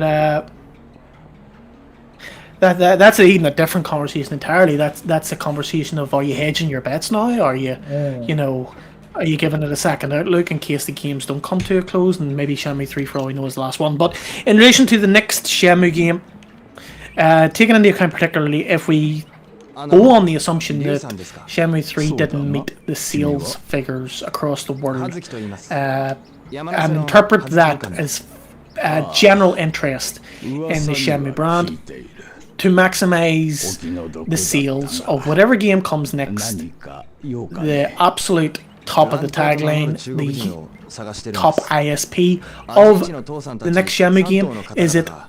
This is the last game. You will wrap up everything. Now, I completely agree with what you're saying, and people in chat as well were saying Shenmue 3 didn't really tell enough story, character development wasn't great, so on and so forth. But then you kind of look at how games have evolved since the original games. Open world games are 40 to 60 hour experiences. They cross maps that are insanely huge. So instead of having Shenmue 4, Shenmue 5 or Shenmue 6, lump them all together, develop them on the current engine over whatever period of time it takes. But the fact that you're going to advertise and market this on this is the last one, you will, to quote Halo 3, finish the fight. You will finish everything. You're going to get the answers to the mythology, the mirrors. You're going to fight Landy. You're going to discover who, Zimming Hong is. All if you market that game correctly from that angle, I can only play the cards I'm dealt here. A lot of people didn't like Shenmue 3. A lot of people didn't want to like Shenmue 3. So you're going to have to come at them with a proper 1-2 punch. And for people to pick up whatever game it is and buy it. You're going to have to give them more than a reason to say you're continuing Ryo Hazuki's journey. You're going to do a wee bit more training of stuff that makes all the training you've done in the past 3 games irrelevant to fight a guy you couldn't even lay a punch on. You need to put everything in there for the sole purpose of getting people to notice it, to pay attention, and then to pay over their money. That's what I would be doing. That's where I would be focusing all my efforts. I know as a game developer you don't think of promotion, but you gotta sell this game. And I mean, how much budget is Yu Suzuki going to get for further games? We have to play logic here and say not much. It'd be great if he's given the opportunity. But with every opportunity he's given, if it's going to be the same as Shenmue 3, the interest of the general public is getting lower and lower. And you raise it's just going to be on that hard. You raise a very good point there, Peter, actually, in terms of the reception of Shenmue 3. I think it will be received better depending on how Shenmue 4 is. If Shenmue 4 knocks it out of the park, everyone will sort of go, okay, Shenmue 3 set everything up. But what I don't think can happen is Shenmue 4 is underwhelming in those story department areas. Because I don't think the community would survive that in terms of pushing for a 5th game to get more story, because you've had 2 disappointments there. and that's a really hard thing to come back from. And that's me being just completely honest with yourselves and everybody in the chat. And I've said this to the staff in our staff chat. That's honestly how I feel about it, and I've said that publicly. Am I? Sorry? I was just saying hello, sorry to Timmy. Sheephead was in chat. Yeah. And that's what you have to take into consideration. Even if Shenmue 4 is better than Shenmue 3 as a game, that's fantastic. But you need to take into account the amount of eyes that were on Shenmue 3 after 2015. Even people who didn't have a clue what a Shenmue was were running it to buy Dreamcast. Dreamcast sales spiked. People were learning about Shenmue. People were playing the original games. We got the re-releases. That's a topic to itself. Didn't do as greatly, but we got what we needed out there. Shenmue 3 came along, and there's no other word for it but polarizing. You have to face facts. It did polarize. It was polarized in reviews. It was polarized on word of mouth. In terms of general gamers, we cannot have a sales figure. We can't have an accurate sales figure because of 70,000 people that backed the Kickstarter. Yeah. So if you have a little bit of a better Shenmue game, it's not going to pull back all these people that are like, oh, what's a Shenmue? Wow, this isn't too bad. Shenmue 3 got kickstarted. I'll pay 20 quid for a copy of that at the Kickstarter. Took your time, but now I have Shenmue 3. Let's pop it in. Turned it off after 5 minutes. But like I was going to say, the problem is with the first two Shenmue games, they were polarizing from the media and stuff. But they had Shenmue fans, and the third game is now. But it's polarizing. But what I mean is, it's polarizing now with the Shenmue fans, like the third game. So as an extension, yeah. Yeah. So like originally, obviously, you had people that it was like considered the Marmite game on it. People either loved it, got it, immersed, couldn't wait, just like us, this type of fan where it's like we live, breathe, and whatever Shenmue. There's people that couldn't see it. It's a forklift simulator or whatever, which prick said. Sorry. But what I mean is, like, it was polarizing back then, but it had its fan base, and that fan base is diehard, and it's continued for 15 years. And now Shenmue 3's come along, and the diehard fan base is polarized. So that's thingy. But what I was going to say, actually, Spag said it. So your idea for Shenmue 4, are you saying like release Shenmue 4 as like a base game, and then like chapter based? I missed Spag's comment. Apologies, dude. When I say release Shenmue 4 as the last game, I mean take your time developing it, and I'm talking about every character development aspect taken into consideration. So many side quests packed in there. So it could be like 3 games, but based into one. Yeah, exactly. Yes, but I'm just talking about the principal individual releases. You're not gonna. That's not. I'm sorry. That's not going to be sustainably viable financially for any publisher or investor who comes in. It's not going to happen. You need the big investment, but the proper promotion. This is the end. You do not want to miss out. Get caught up on Shenmue, because this is it. See, I would buy into that if, like you say, like they can make it seem as though this game's going to be so big it does encompass Shenmue 5 and 6, but it's just Shenmue 4, and it's considered Shenmue 4. Also, what I'm saying is that every Shenmue game, as finite as what it is in terms of micro detail and that open world, unfortunately, open world games still sell. So instead of having 3 locations in Shenmue 4, you're talking a 60-hour journey, purely story-driven, no multiplayer, of 5 or 6 different themed locations throughout China. It's not unfeasible. And then that's that other point that Ryan was making, where he wants it, or was it Ezra? Sorry, where he wants it as like a Life is Strange kind of thing, where it's chapter based. So say if they release Shenmue 4, chapter 1.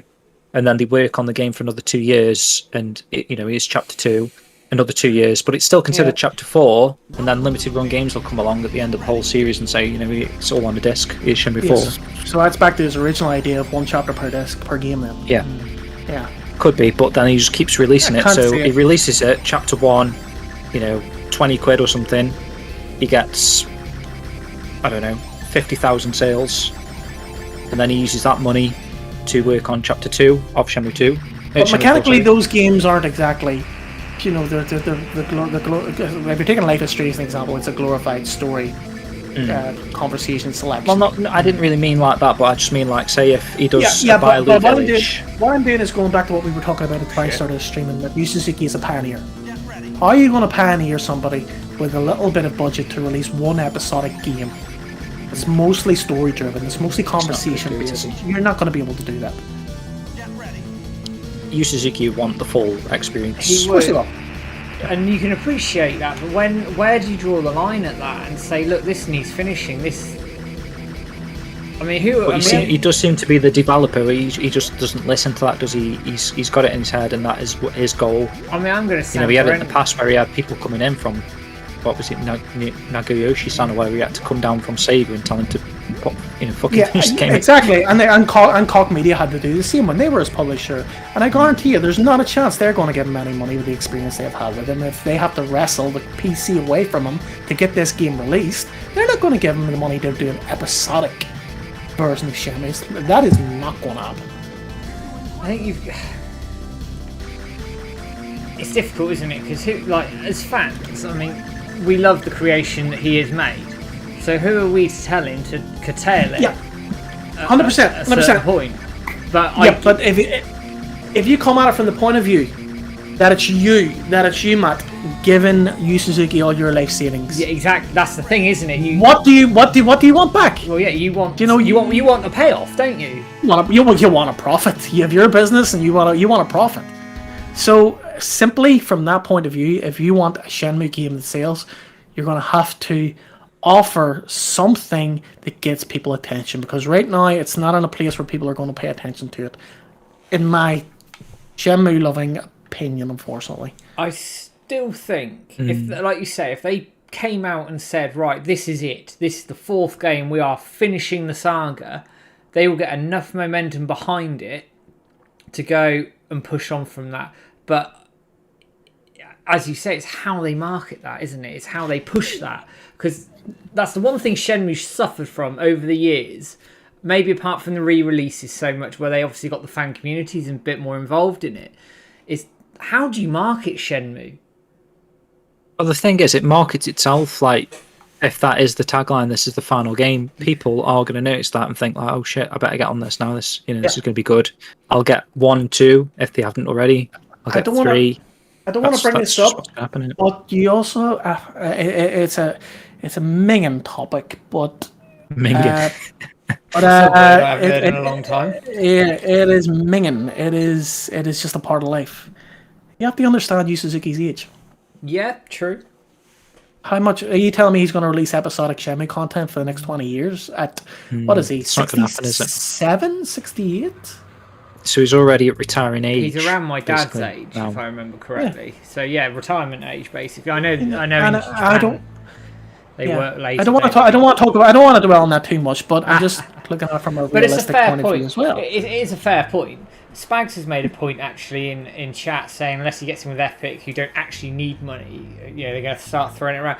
And this is a point I've made publicly. Is actually Ryan Payton negotiated the deal. Thanks, Spags. Negotiated the deal with Ueda's team to be published through Epic's publishing arm.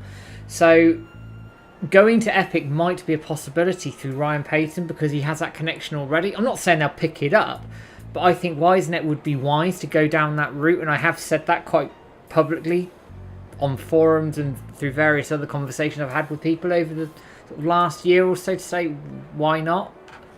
Well, we've that's something maybe I should speak to you guys privately about, but screw it, we're here now as well. Whoever is at the top of the pops, basically, not the name drop, but whoever took over from James Hamill and run the tweetathon, the Shenmue tweetathon, there's one thing I've seen, there's a lack of targeting. And that's what the original Shenmue tweetathon did. It tagged, targeted Sony, Sega, hashtag building the list. Whenever I see, like on Twitter on the 4th, there isn't much targeting going on to these big companies. So just that hashtag. Yeah, whilst it may look great from us who are all following each other, I would say whoever's top of the pops running those tweetathons to start getting the ads in there. Start getting the ads, Sony. We haven't gone away. Get Epic Games. That's true. I mean, if you're saying Epic Games, get them adding in there. Get Koch Media adding in there. Get torture them. That's what the original Shenmue campaign did. Yeah, that is a good idea. I mean, obviously, we just think they've got to be seeing this stuff that's happening on every 4th of the month. Unless then you don't know, do you? Yeah, do you know what I mean? Yeah, exactly. Muted us, yeah. But you can't mute an app. Put it like that. I will say, I think we probably need to be a bit more aggressive with it, actually, because... Well, especially, I mean, okay, 2019, you're not going to be aggressive with Shenmue 4 because then that looks greedy, doesn't it? 2020, still looks a bit greedy, but maybe this year is the year where we're like, okay, fuck it, let's start targeting everyone. Let's not make sure that the series dies again because we've got the anime coming, we want to keep that in the limelight. We want to target as many people as we can now just to say, look, there's still a fan base here, so if they are pitching the game, like Cedric was saying, and those people start seeing their name tagged in all the tweets and stuff like that, like Peter's saying, so if they get 1,000 bloody tags, they turn on, I don't know who's there sitting there with the phone, he's got like 1,000 notifications. I don't know if that actually happens. But do you know what I mean? It could be the thing like that, just a little spark in their head, whoever's reading that, thinking like, oh shit, they've been pitched the Shenmue 4. You can hold a fort, I need a beer. No, you need to get some milk. Get some milk, yeah, milk's perfect for school by today. So, okay, let's. I feel like we're just talking between us three, and there's a lot of people in the chat, that have opinions as well. We've gone off on one. So I'm going to try and catch up with some people. I mean, the last one I read was this Graham Beyond YouTube. He's saying, is it beyond the realm that they could reboot the whole Shenmue series altogether from the very beginning in a modern way? I mean, like you were saying earlier, Matt, with Lemon Haze, he's trying to recreate 1 and 2 in Unreal 4. I suppose that could help. I know that's a fan initiative, and perhaps it won't get picked up by Sega, perhaps it won't get picked up by WiseNet, but it's still a fan initiative. It's another way for people to play these games in it. The 1 and 2, I think if you haven't played them by now, there's not many people that are just going to pick it up on a whim, or there's not going to be many people that are going to get into the series today. It's very, unless they've got it on the playlist, I don't know, it was on PS Plus a while back or something, or, I've been meaning to play this, I've got a bit of free time. You might get the odd person that is meaning to play the series, but I think we're done and dusted as far as the first 2 games are after 21 years. If you haven't played it already, you're not going to play it, basically. But when something comes along, like a whole remake from Lemon Haze and his team, if that gets released publicly or whatever, and it's just going to be a mod, so you still have to buy Sega's version of 1 and 2, and then download a mod, and it's a remake, but that could be another entry point for people that haven't played Shenmue before. These new fans that might be picking up the anime, watching the anime, getting into the storyline, they're thinking, I'm going to try out the game, then suddenly they find some fans remade it in Unreal 4, it's all over IGN, whatever. I'm going to download that, I'm going to play that right now.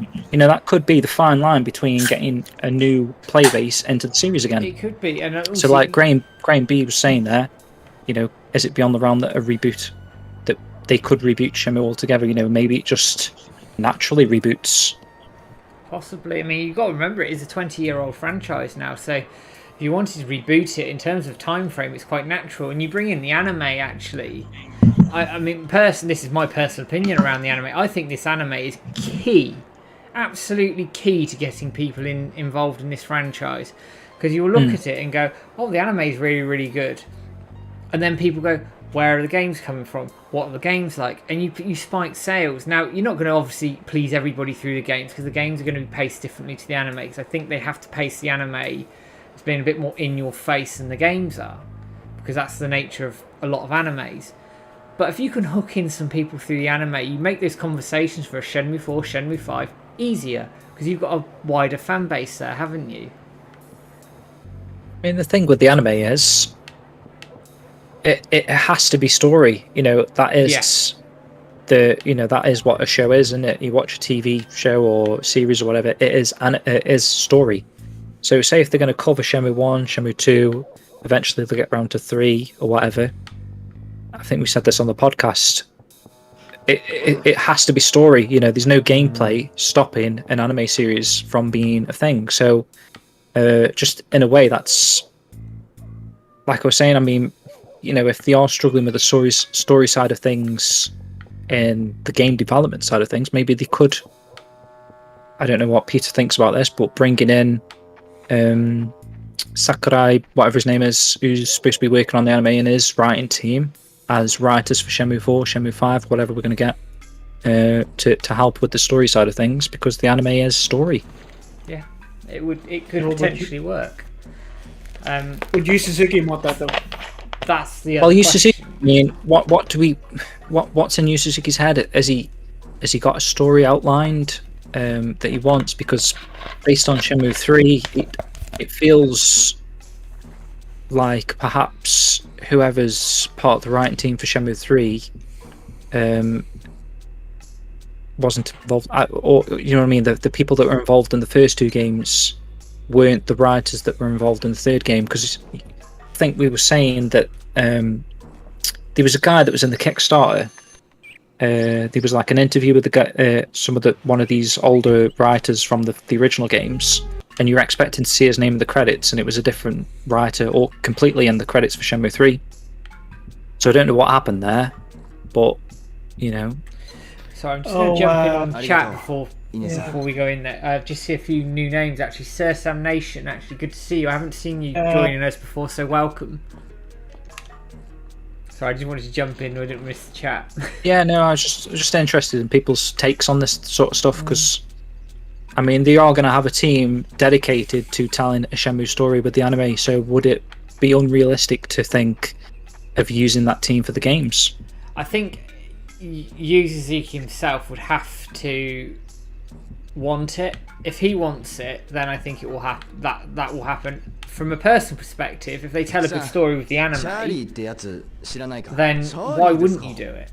But Masahara Yoshimoto, I think you were talking about. yes.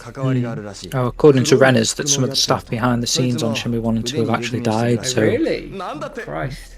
I suppose we forget it's 20-year-old now. This is, isn't it? So yeah, I was mainly just thinking that guy on the Shenmue 3 Kickstarter. I mean, they did the same with, you know, with Ryuji Iuchi. We're expecting brand new, well, perhaps not brand new music as such, but there just seems to be a little bit of something went on, and Ryuji wasn't actually brought back into the series. You know, we were watching his streams. He did Shenmue 1, Shenmue 2, and then he said he wasn't going to play Shenmue 3 because, you know, he's a bit of a sore spot for Shenmue 3 for some reason. Something happened now, and we don't know what it is. Shenmue Unofficial's just leaving on YouTube, by the way. Thanks for But in. I'd say I've probably got another half an hour left in me anyway. So Yeah. Thanks for dropping in. We're going to drop Unofficial. off at about 11:30. It's always nice to see him on Surginess, by the way. Yeah. Oh, you're in Australia, Sam Nation. Nice to bloody hell. 8 a.m. in the morning in Sydney. Fair Was that? play. I wonder if that's Sam That's Weather. Sam 3000 Sam- was it, or Sam Xbox 360 versus something like that? Was it? Sam Nation. I've seen Sam Weaver from the Shenmue AU. Sam Weaver. That's what I meant. I've yeah, seen not Sam on Weather. here before. Oh right, okay. So I'm just with the Australian It connection. might That's be all I was somebody thinking. different. But again, great to see you. Oh, we're getting freeloaded now. Good shout, Spags. Yeah, let's read some of Spag stuff because he's always got the bloody. So towards the end, ... So although we're currently working together on turning Shenmue into an anime, in the future I'd also like to work together on the game side of things to introduce various anime techniques there. Next, let's make a game together. What do you mean, like Shenmue the game, the anime? Shenmue the anime, the game? Or does he actually mean working on Shenmue 4? Okay. Nice to see you. You said that, Peter, actually. Yeah, I remember Sam from back in the day. He's an old schooler. Good to see you, Sam. Probably, I haven't crossed paths with you, but I'm sure James. And Graham B's Quicksilver. Oh bloody hell! Christ, man, all these people. Everyone's I say like it's nice. popping out, isn't it? It's nice seeing these people like Kutin, who's been listening to your interview series. Mark there, he says, how do you guys feel from Spud's interview with Ezra that Suzuki-san isn't necessarily that concerned with the story, or it isn't his top priority? Because it's not. Because it's not. He's already did the story. That's the thing. He didn't oversee all of the character development. You know, you can see the scripts behind me. The Shenmue 2 script is day thick. It is nothing. It's nothing. Whereas and we all know how Shenmue huge. 2 is like, yeah. That's where the So story he'll just basically writes the overview with a few scripters and things like that. You've got your screenwriters, like I was saying, Yoshimoto-san. who was the lead screenwriter on 1 and 2, and you were saying we thought was coming back for 3 and wasn't. That was the guy. I'm not like throwing him on the bus or anything, but those are the guys that do all the real like script character development, the heavy lifting, if you like. Yeah, if you don't have that's not the script behind me. All that stuff. If you, not that I know it, by the way, I haven't translated them. I wouldn't break a promise. See you later, Sab. Just seen that. So, Yeah. Those guys really fleshed out the game, and to the point where we even remember Yusan's comment to Mark Cerny where noodles become fat. You know, he by the sides of things, Yusan had no idea what the hell that game was going to be on the Dreamcast by the end of development. It was so bloated out, which was a good thing for us as a gamer.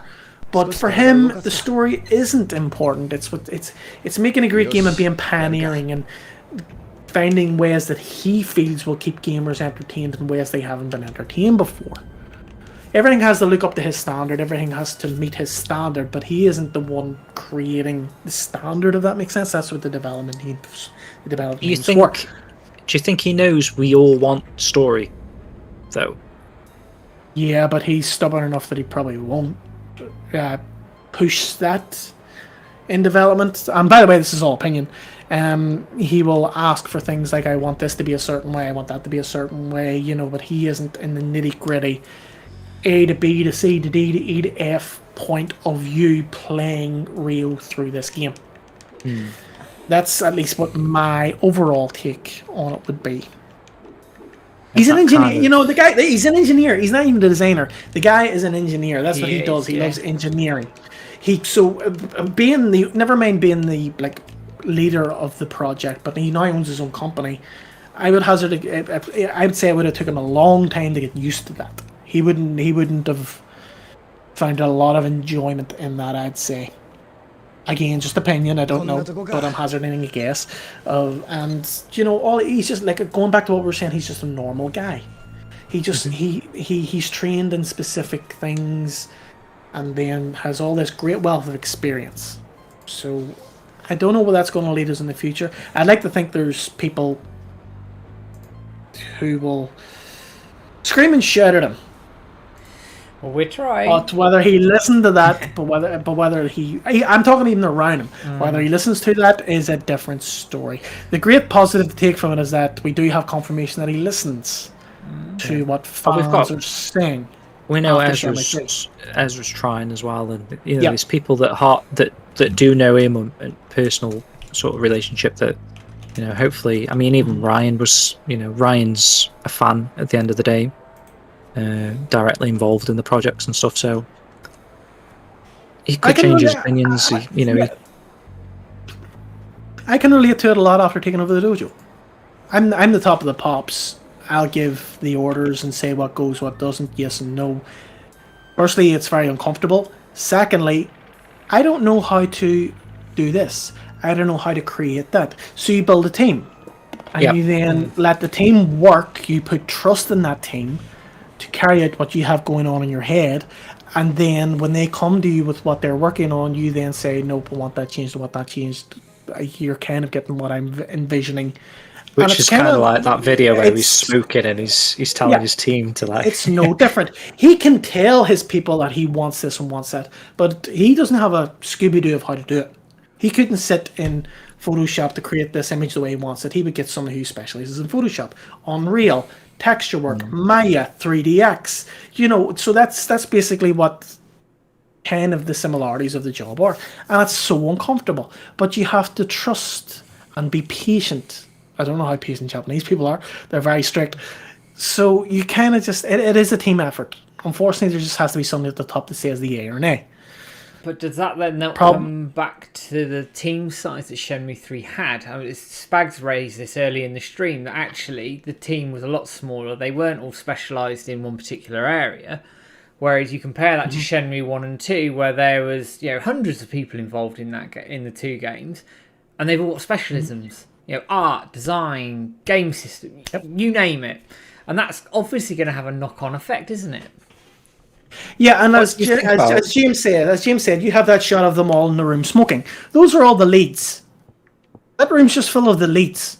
And you've got like 100 people under each of those leads, or maybe 50. I would say probably more closer to 50 because there was so many people working on the development. Like, so then he gives that information to them. They then take it to their developers themselves, and then back and forth. And I think that's what why Yu Suzuki praised that time. That he talked of a workflow system that they had going on at WiseNet, where even though it isn't a small team, I don't think he had many leads. And even if he did, it's not a great way. It's not a great way to. It's not an environment he was used to at Sega. It was very more condensed, so they had to find a way to condense all the workflow. And I think that's why he was so big at that time. I remember he said in at least 2 interviews where he said, we've really improved our workflow and we have systems now that we can check, I'm assuming on PCs and things like that, to ultimately create a better game. Just picking up on Renner's point there, he says, I should write the story for Shenmue 4. So what do you think about fans and people like that would work for free, you know what I mean, to help? Obviously, you've got Lemon Haze, he's going out of his way to recreate, he could be on the team, and, he's the type of guy that probably, he'd do it all for free. Yes. So, what do you think about fans that are happy to give their sort of expertise, their what fans are good at? Perhaps they've got degrees in a certain computing thing or whatever, that they love the series so much that they're happy to just work for free. It's obviously it's not the reality side of things, but what do you think about that? Bloody hell, we do all this for free, don't we? We do all of this for free, and we enjoy it, and we're passionate. So why not invest in some of that passion and some of that drive? There's some bloody talented people in the community. You talk about artists. I've got Rio X in chat on YouTube. Fantastically talented musician. Richard Cartledge is another one. Really talented. There's so much talent in the community.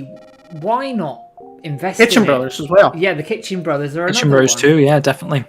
I mean, obviously, you're not going to just, Renner says, I should write the story for Shenmue 4. Yu Suzuki's not going to read that and think, I'll come on then, Renner, you finish the song off. It's not going to just be like that, is it? But if you can prove your ability, I suppose, and I don't know.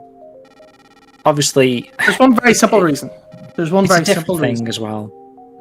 Once you get there, you have a chance. You have a chance of maybe doing that if you speak Japanese. And the problem is, we're all Westerners. True. Well, apart from you, James. And that is a very simple. If you don't speak Japanese first, you're not going to get anywhere. I understand there's a big call at the moment where is it hashtag recognize fans, hashtag employ fans, or something's going on Twitter. And there is legit credence to that. I know Doctor Who, the TV show, actually employed fans who created great Photoshop and video editing skills to create their trailers for the BBC. I do know that happened, and that's fantastic, and they are amazing.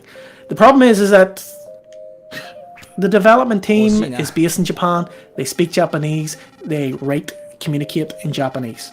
If you don't speak Japanese, which a majority of people watching this, or we're based in the West, you're dead in the water. It's not going to happen. You can send a CV through the WiseNet. Unless you can communicate, speak, write in Japanese, it's not going to happen.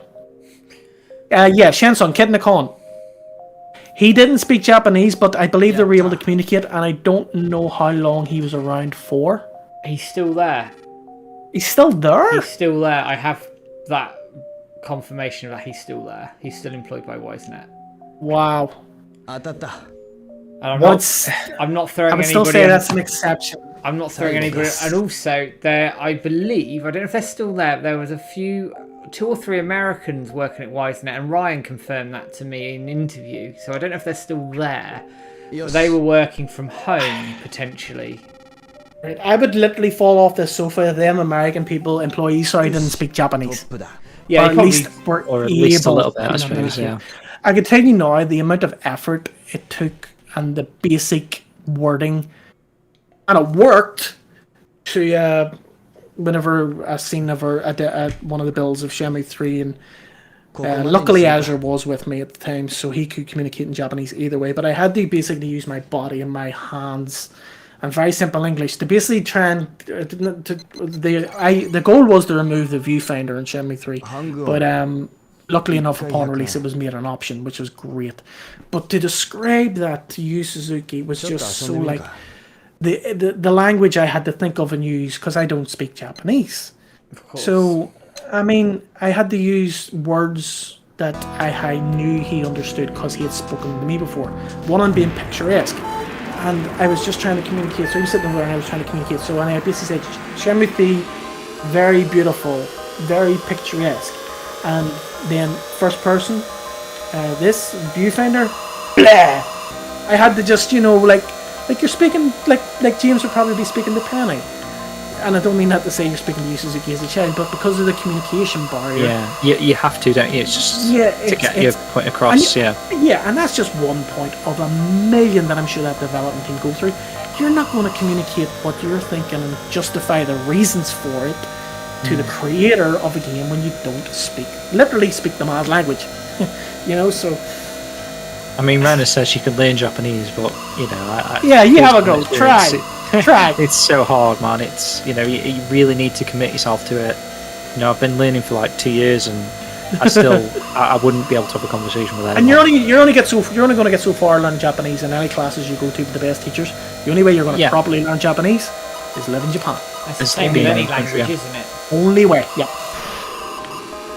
Or devoting your whole life to it, because I just don't have the time. You've got a full-time job. Like you say, I've got kids. Well, a kid. You're lucky if you find half an hour of your day to devote to language learning. It's I suppose if I was younger, if I had a fresh mind that I know now, and I could go back and I was like, I'd pick it up when I was 10 or something, do you know what I mean? That would be ideal, but now I'm 34, I can't remember what happened yesterday. So take it easy, Codename. Thanks for tuning in, buddy. Thanks, bud. Appreciated you dropping in and listening to the podcast as well. Yeah, that's really cool. Thanks for that, man. Probably going to go for about another 15-ish minutes for everybody that's around. Right, okay. Let me just finish off the news then. So I was just a really quick one. We added, I think it was you Peter, had the initiative, and Lemon coded it for language translation. So that kind of fits in nicely. We've just been talking about. So if you're a Japanese fan watching this and you want to translate the whole of the Dojo website into Japanese, you can do it with a click of a button. Basically, at the top of the main page, there's a row of different languages. We've got Chinese, Netherlands, English for some reason, France. Well, that's just to go back to English, I suppose. Yeah, France, German, Italian, Japanese, Portuguese, Russian, and Spanish. You click one of the language things, and it'll just automatically translate the page for you. So that's a new kind of feature of the website. And like I say, that was a quick one. The last one I'm going to talk about is probably good, actually, as we're wrapping up. Lizzle Wilkinson is supposed to be streaming later, but they're going to be doing like a sort of a virtual fighter stream. But I will mention it because obviously she's a voice actor of Shenmue 2. We know she did Joy Hewing, and she's going to be, I think she said Eric. Was it just Eric? I think Eric Carlson's going on the stream I don't know anyway. if Paul is joining, but I can't remember. I might be going We'll mad. check that actually. But yeah, so it's going to be a Shenmue conversation at some point anyway, because of people that are involved there. Okay, so don't forget Virtual Fighter Day, Twitch stream tonight, 9 PM PST. So we did work out, if you're from the UK, that is about 5 AM. So if you want to go to bed early, well, not really early now, but if you want to set an alarm to get up early, should we just do an all-nighter? Or just do an all-nighter that, we're going to end up doing it in. Just something. There's always time difference, doesn't it? Yeah, I know. Yeah, it's true. They are good streams. But I catch up on the VODs, and they are good, and they're well worth dropping into if you can. So that just looks like it's Lizzle. It's literally Lizzle and Eric. So it's like a two-person conversation. So they're going to talk about Shenmue. We're being demanded to do another Virtual Fighter stream. Bloody hell. Who said that? James, you ever watched Sound of Music? I've watched it a long time ago. I know. Can you remember the oldest Von Trapp child? Her name was Liesel. Liesel. Yeah, every time you say Lizzle, I think of Lizzle kicks. Rizzle kicks. What did I say? Did I say Lizzle? Lizzle. Lizzle. I don't know. I think we're all getting Jimmy. Get a straw poll in there. How would you pronounce before Peter said that? Liesel. Okay, I said Lizzle. I don't know. I think we're all drunk. I've always said Lizzle though, because. Eric, Okay. Eric, what about Eric? What about Eric? I couldn't. It was only. Yeah, well, I can say Eric Calso, but I couldn't. You know, it was Corey the other Marshall. week when I was saying Kyle McCauley, whatever his name is. I don't know, man. I don't know people's names. Liesel. It's not the most common name. Do you know what I mean? It's not like it's bloody Mary. I genuinely just think of Sound of Music. That's why Liesel Von Trapp. That's why. I need to rewatch that, to be honest. I think it was Hannah that was on about. Yeah, go rewatch that, or just type in Lizzle Kicks on YouTube. See what comes up. She was on about some song a while back, wasn't she, Hannah? From Sound of Music. I can't bloody remember what it was. I can't think what it was. Yeah, you know what I'm on about that. Yeah, I can't remember what the bloody hell it was, but bugger it. Never mind, eh? But that's all it takes, man. When you said try saying McCarthy in an Irish accent, I could get it, and it was like kind of McCarthy. You know what I mean? McCarthy. So I'll be saying Lizzle. No, I won't. I will say though, what doesn't annoy me is that they call Vince McMahon. If he was in Ireland, it'd be Vince McMahon. That's you know, MAHON is Mahon in Ireland. It's an Irish name actually, from but he's just like Vince McMahon, like as in MAN. 2021 is the year of Shenmue aggression. Before we go, I had to squeeze a wrestling reference in there. Please tell me you watched AEW. At least Matt can offer some. I know I should. I really should get back into wrestling, especially because the latest news is that WWE is being sold, apparently. Well, he's released a shitload of superstars, apparently. So. Yeah, that was ridiculous. That really fucked me off. That did. I love Aleister Sorry, James. Black, and No, you're okay. Carry on. Why? What are we doing? Are we interrupt news? No, just start talking about wrestling. I don't follow wrestling. So. Oh, it's interesting. The rumor is it NBC or Disney are after it, aren't they? Apparently. NBC, yeah. I don't really read up on wrestling news, but my friend messaged me the releases, and I was like, oh fuck, okay. And then after I did a bit of digging, and I found out that's the reason why. I was like, what? Is that how much he hates Triple H? He just doesn't want him having the company. I'll tell you something though, like whatever WWE, go and watch AEW Double or Nothing. Bloody excellent pay-per-view. Fantastic pay-per-view. Most latest one? Yeah, the latest one. It's brilliant. Right. Really, really good. I did watch it at the beginning. I won't lie, I did watch it at the beginning, but God love him, and I love him, and I always will love him, but I struggled to listen to Jim Ross. I love JR. Too many mistakes in the comment.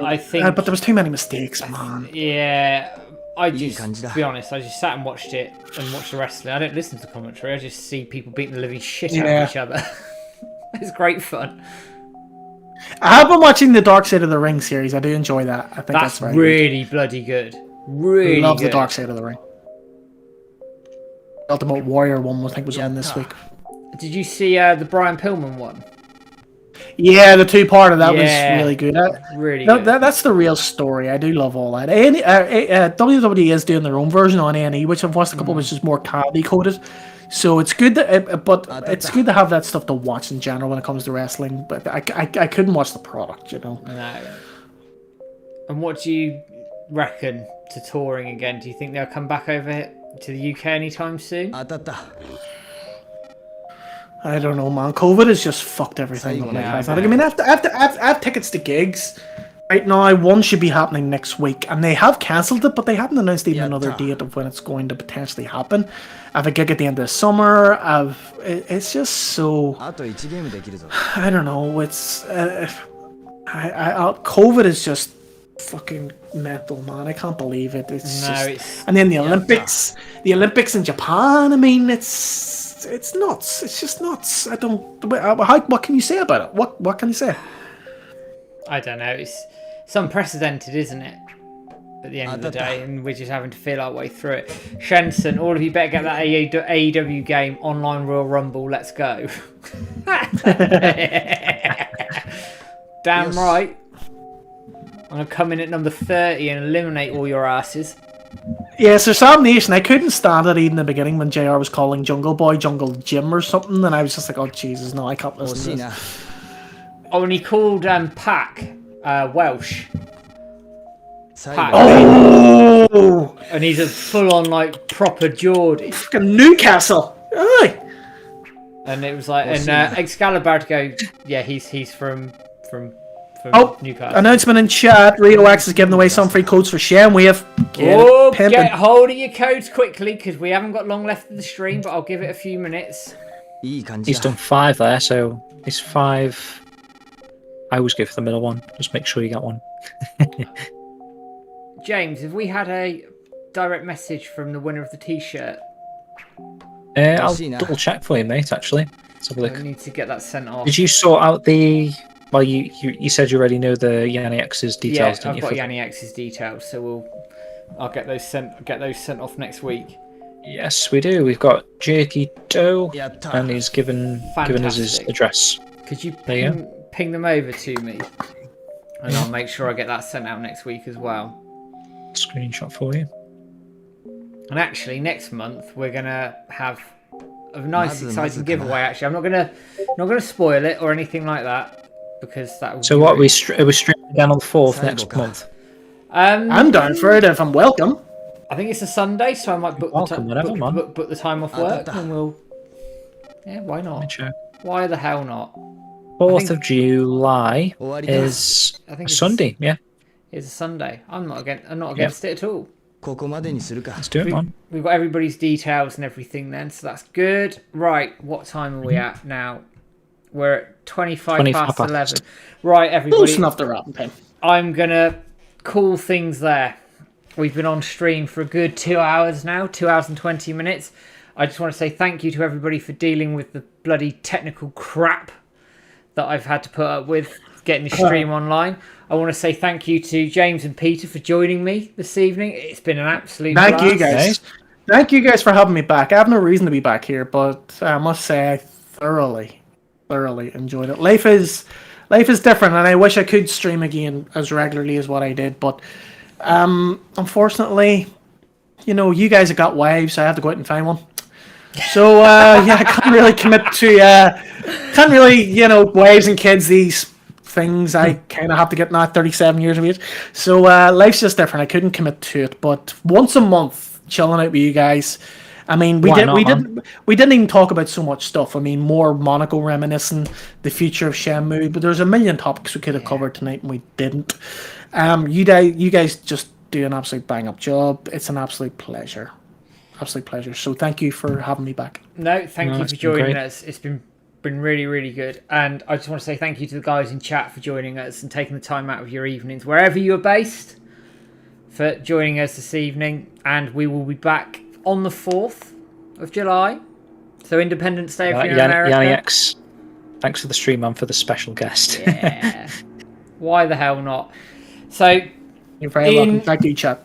In old school tradition, get your saxophones out, everybody. Yes, you guys still keep the tradition going. Get your saxophones out, everybody. And we're going to call things there, and we will see you in about a month. Take care, everyone. Have a good evening wherever you're based, and we'll catch you all soon. Well, guys. Take care, guys. Take care.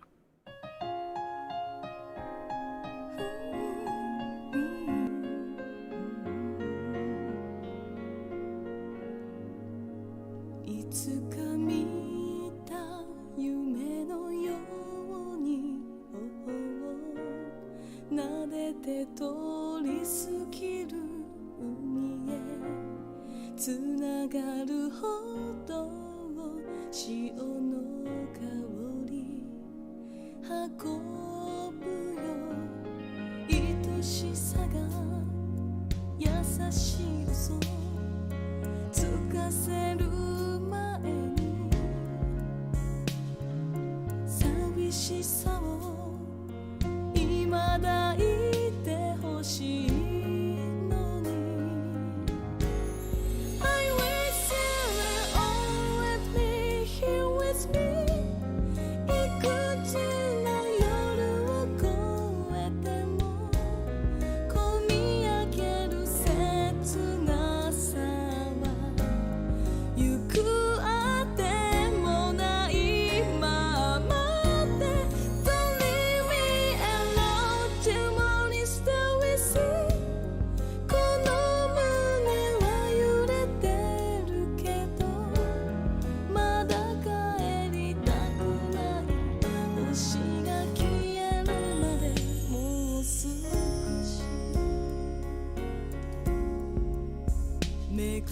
季節の中で流されそうになった時もきっとこの気持ち